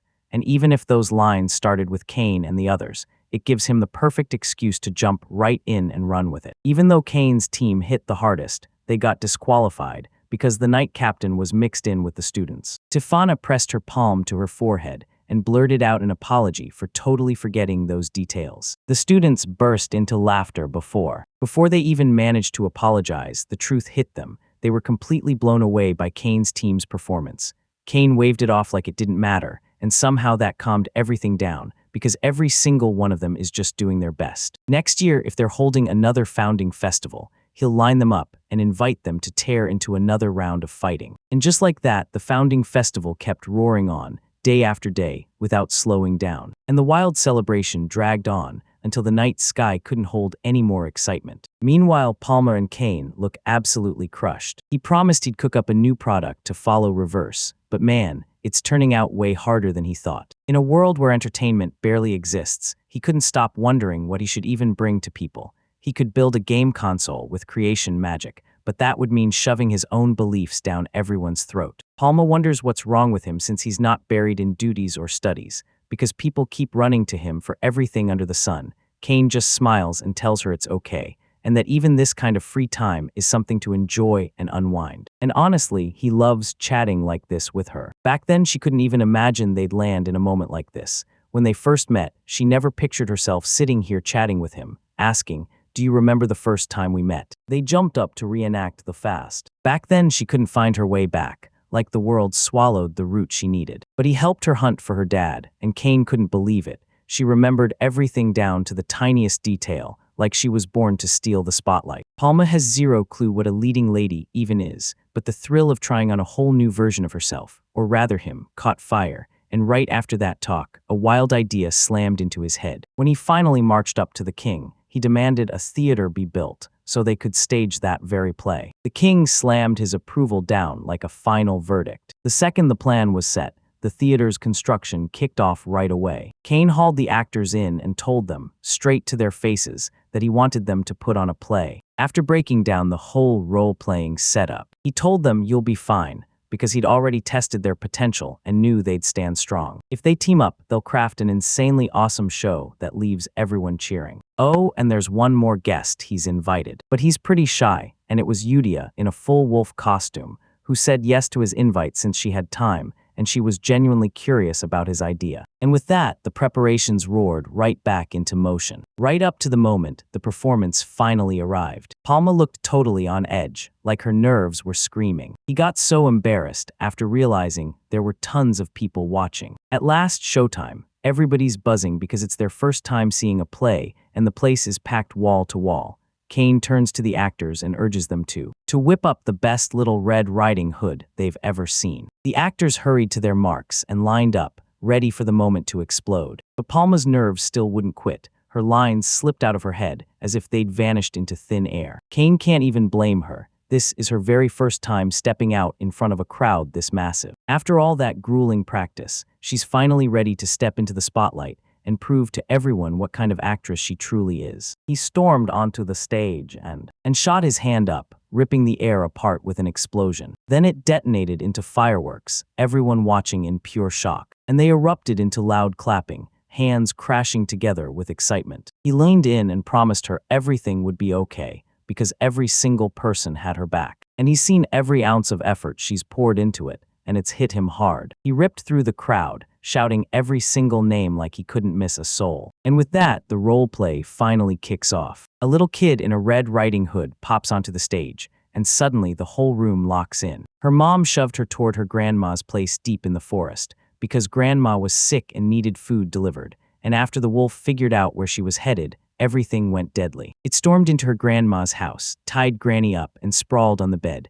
Then Little Red Riding Hood froze, because the granny she saw was wrong. It looked like a wolf. Just as Mr. Wolf lunged at her to strike, a huntsman snapped off a shot and stopped the wolf cold before it could hurt her. Wolf, once she yanked Granny free, she rushed into a tight hug with her granddaughter, and then Little Red Riding Hood stared straight at Mr. Wolf, who was. Now she finally came to, tore off her hood, and the moment felt like the world held its breath as she held out her hands, beckoning him to join her, convinced that their races didn't decide a thing. Mr. Wolf blinked through tears and surged up, then wrapped her in a tight, shaky hug. And that's how the Little Red Riding Hood tale comes to a dramatic end. The actors dropped to their knees, bowed their heads, and thanked the crowd with hearts full of gratitude. They were thrilled with how they performed. He couldn't stop wondering what they were going to perform next. Then a letter from the king finally tore its way onto the scene. The king scribbled down every expense, stage build, workers' pay, and ceiling repairs for the exact spot he smashed during the fireworks. Looks like the curtains are staying shut for a while. No new show in sight anytime soon. It had been ages since he showed up at Yuya's place, and the moment he stepped in, he couldn't stop wondering what Yuya was really asking him for. Yuya, sweating as he worked the land with a hoe, caught sight of him, and immediately thanked him for showing up. They slipped inside and watched as Yuya brewed tea, but he just sat there, staring at the cup like it was saying something to him. Kane pushes back, saying tea's totally fine, and then he spots the coffee maker. He's already plotting to spread it in the capital. When they press Kane about his power, he just smiles and says it's not for show. It's how he can help a whole lot of people. Yuya loved his answer and leaned in, asking if Kane ever wondered where that resolve of his came from, since he had the power that back it up. And Kane admitted, yeah, it could have been part of it. But he's sure power or no power doesn't decide whether you can save someone. So when Yuya finally heard what he wanted, he flashed a smile, and then she snapped a bracelet onto his wrist. It's a sealing bracelet meant to tame the rampaging monster of Fabianil by sealing the power of whoever wears it. He begs Kane to put it on, because once he truly understands what normal feels like, the extraordinary suddenly hits different, and it feels way more special. And just so you know, no Fabianil monster is cracking that bracelet. It'll cling on for a whole week, right up until the time limit finally runs out. He stormed back to the capital, and the moment he stepped in, his stomach growled like crazy. So he went for teleport magic. Nothing happened. Then he tried again, and Tefana caught him in the act. Kane tilted his head and scratched the back of his head like, "So, what are you up to?" The moment he spotted the bracelet, the truth hit him hard. He couldn't use a single drop of magic. Wait, if he can't use magic at all, then what's the point? He's basically useless, right? Tefana admitted it. Yeah, it happens to her too, sometimes. After swinging that sword every single day, there are times her mind just goes completely blank. Even if his magic vanished, she knew he'd still be exactly who he is. Nothing about him would change. So stop twisting your face like that. Kine shot her a grateful smile and thanked her. Then they kicked back into motion and kept walking toward. Swing into the fruit shop, grab some fresh ones, and then devour them right there. He stormed into the guild, but everything he saw felt wrong. None of it fit where he stands now. Right then, his teachers burst in. And the moment he spotted the quest posted on the board,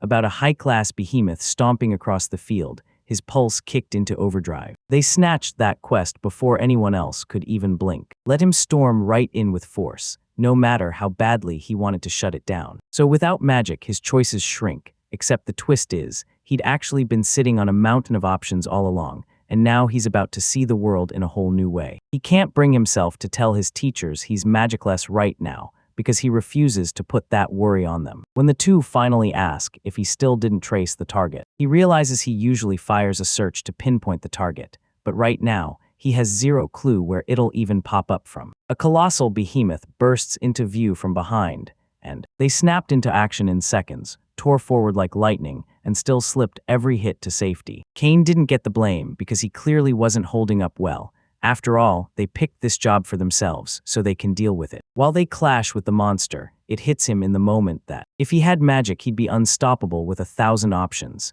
But without it, he's got nothing, just one thing to do: get protected. And then, like a flash of lightning, he remembered every word from his chat with Yuya. And when the power died, he still realized he wasn't finished. Choices were still in his hands. Magic just widened the doors, and the real decision was always his. When the monster charges straight at Nina, he lunges forward in a flash to pull her out of danger. He stares at his hands, rock-solid, confident that his power was born to save lives. He remembered no fabanial monster, no matter how monstrous, could ever break it. So he clenched his resolve and pushed past them. Then, with sheer willpower, he shattered the bracelet and rage fueled his charge. He unleashed a brutal, massive attack and crushed the monster for good. After a while, Yuya couldn't believe it. He'd actually snapped the bracelet. And he leaned in and demanded to know if he finally understood why that power was placed in his hands. Kane hits him with the exact same answer again. His power was always meant to save people. Yuya grinned at his answer and asked if they wanted to see creation magic in action,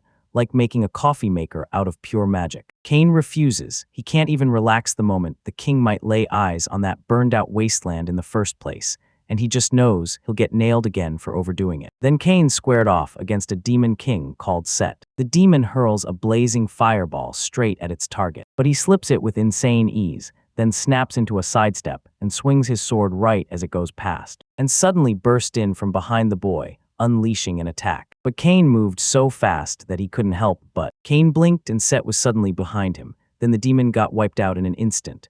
Afterward, Kane shot his hand out, thanking Set for sparring, because ever since he arrived in Dorontal, he's barely gotten any chances to train with someone. Seth assured him everything was okay, calling him Kane-sama like it meant the world. Right before he left, he told Set to do exactly what he wanted this afternoon. Set summons his butler, Dalmatia. He fires back with what he thinks, but since Dalmatia used to be his subordinate, he can't say it straight, so he swallows the truth and nods. Agreed. But tell him to act like he didn't hear the Demon King grumbling for a while. That human Kane is a legend, tough as steel, sharp as a sword, and wise enough to guide anyone. Seth can't stop wishing he could be like that too, but right now he's stuck playing nothing more than a training partner. And the worst part, he's left wondering what his people, his subordinates, and everyone back home really think of him. Dalmatia snaps at him to stop overthinking. If he keeps spiraling, he'll just burn himself out. But if it's crushing him that hard, Dalmatia will always show up and come to his rescue. In one word, Kane's command, Set appeared in an instant, right where it mattered. Since Kane was about to swing by for a quick patrol, he let the show play out, letting Set spar with Haku and Jin while he checked the territory. It basically means he'll come over and take care of your pet while you're gone. Even as the Demon King's pride got shoved into the dirt. And he still bowed politely and took the job like it was nothing, still ready to go, no complaints, and on with it. And then he demanded answers, stunned at how everything spiraled into this. Cornered with no escape, he still kept playing with Kane's pets, like he couldn't get enough of them. And when the boy came back, he greeted him with full respect, like he'd never left. He told me Kane's pet was totally hooked on a frisbee, and when he realized the kid had slipped magic into it,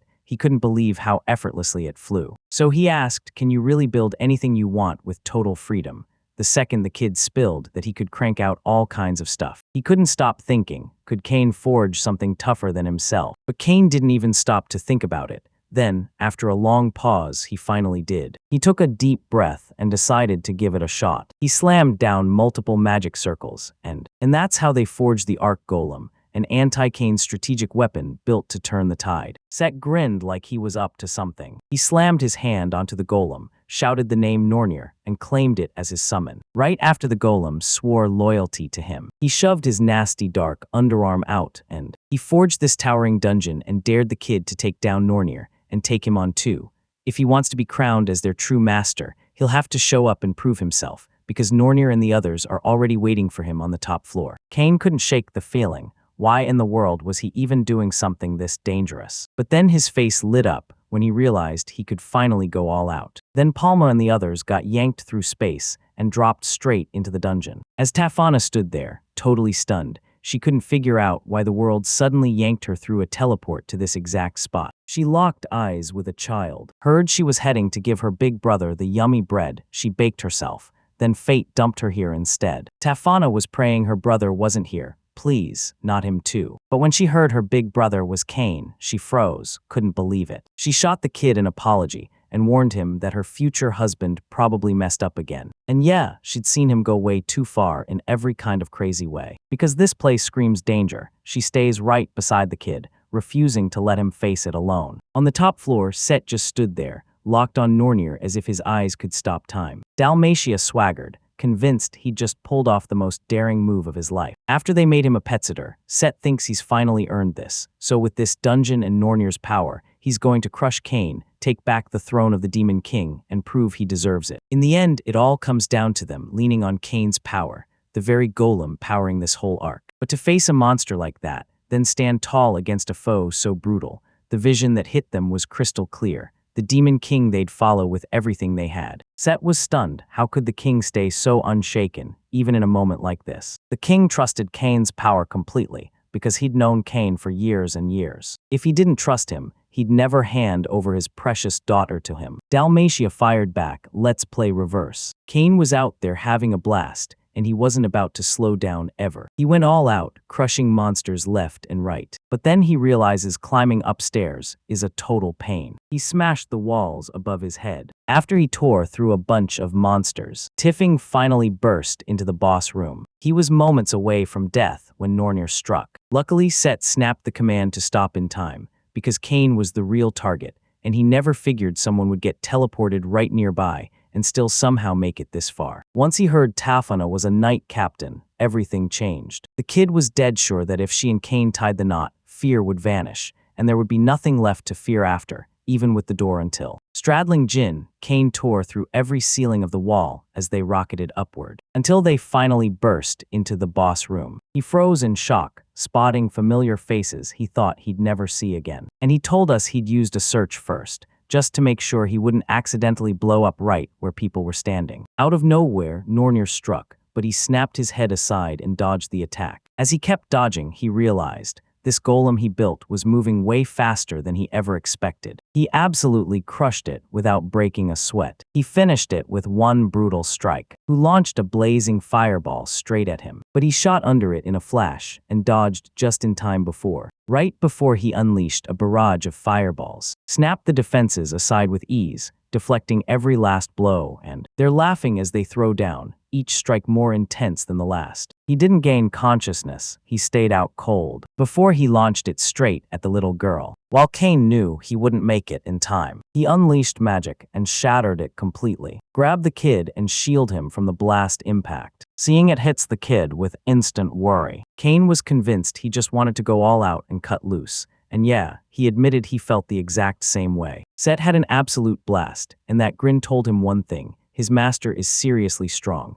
Now he's ready to sprint back home and brag that he serves Cain. He swallowed his pride and apologized for tossing him into that kind of test, and Cain insisted that next time they'd talk to him properly. He paused for a beat, then shot his hand out like he was about to grab his fate. After that, they all shouted, "That was amazing," and piled out to head back. They finally snapped back to reality and realized they'd totally gone too far. He cracked his knuckles and started clearing up the mess. Then the chapters roll through 27, so that's where it ends. Thanks for watching, guys. Hope you fall in love with this manga. Have a good day.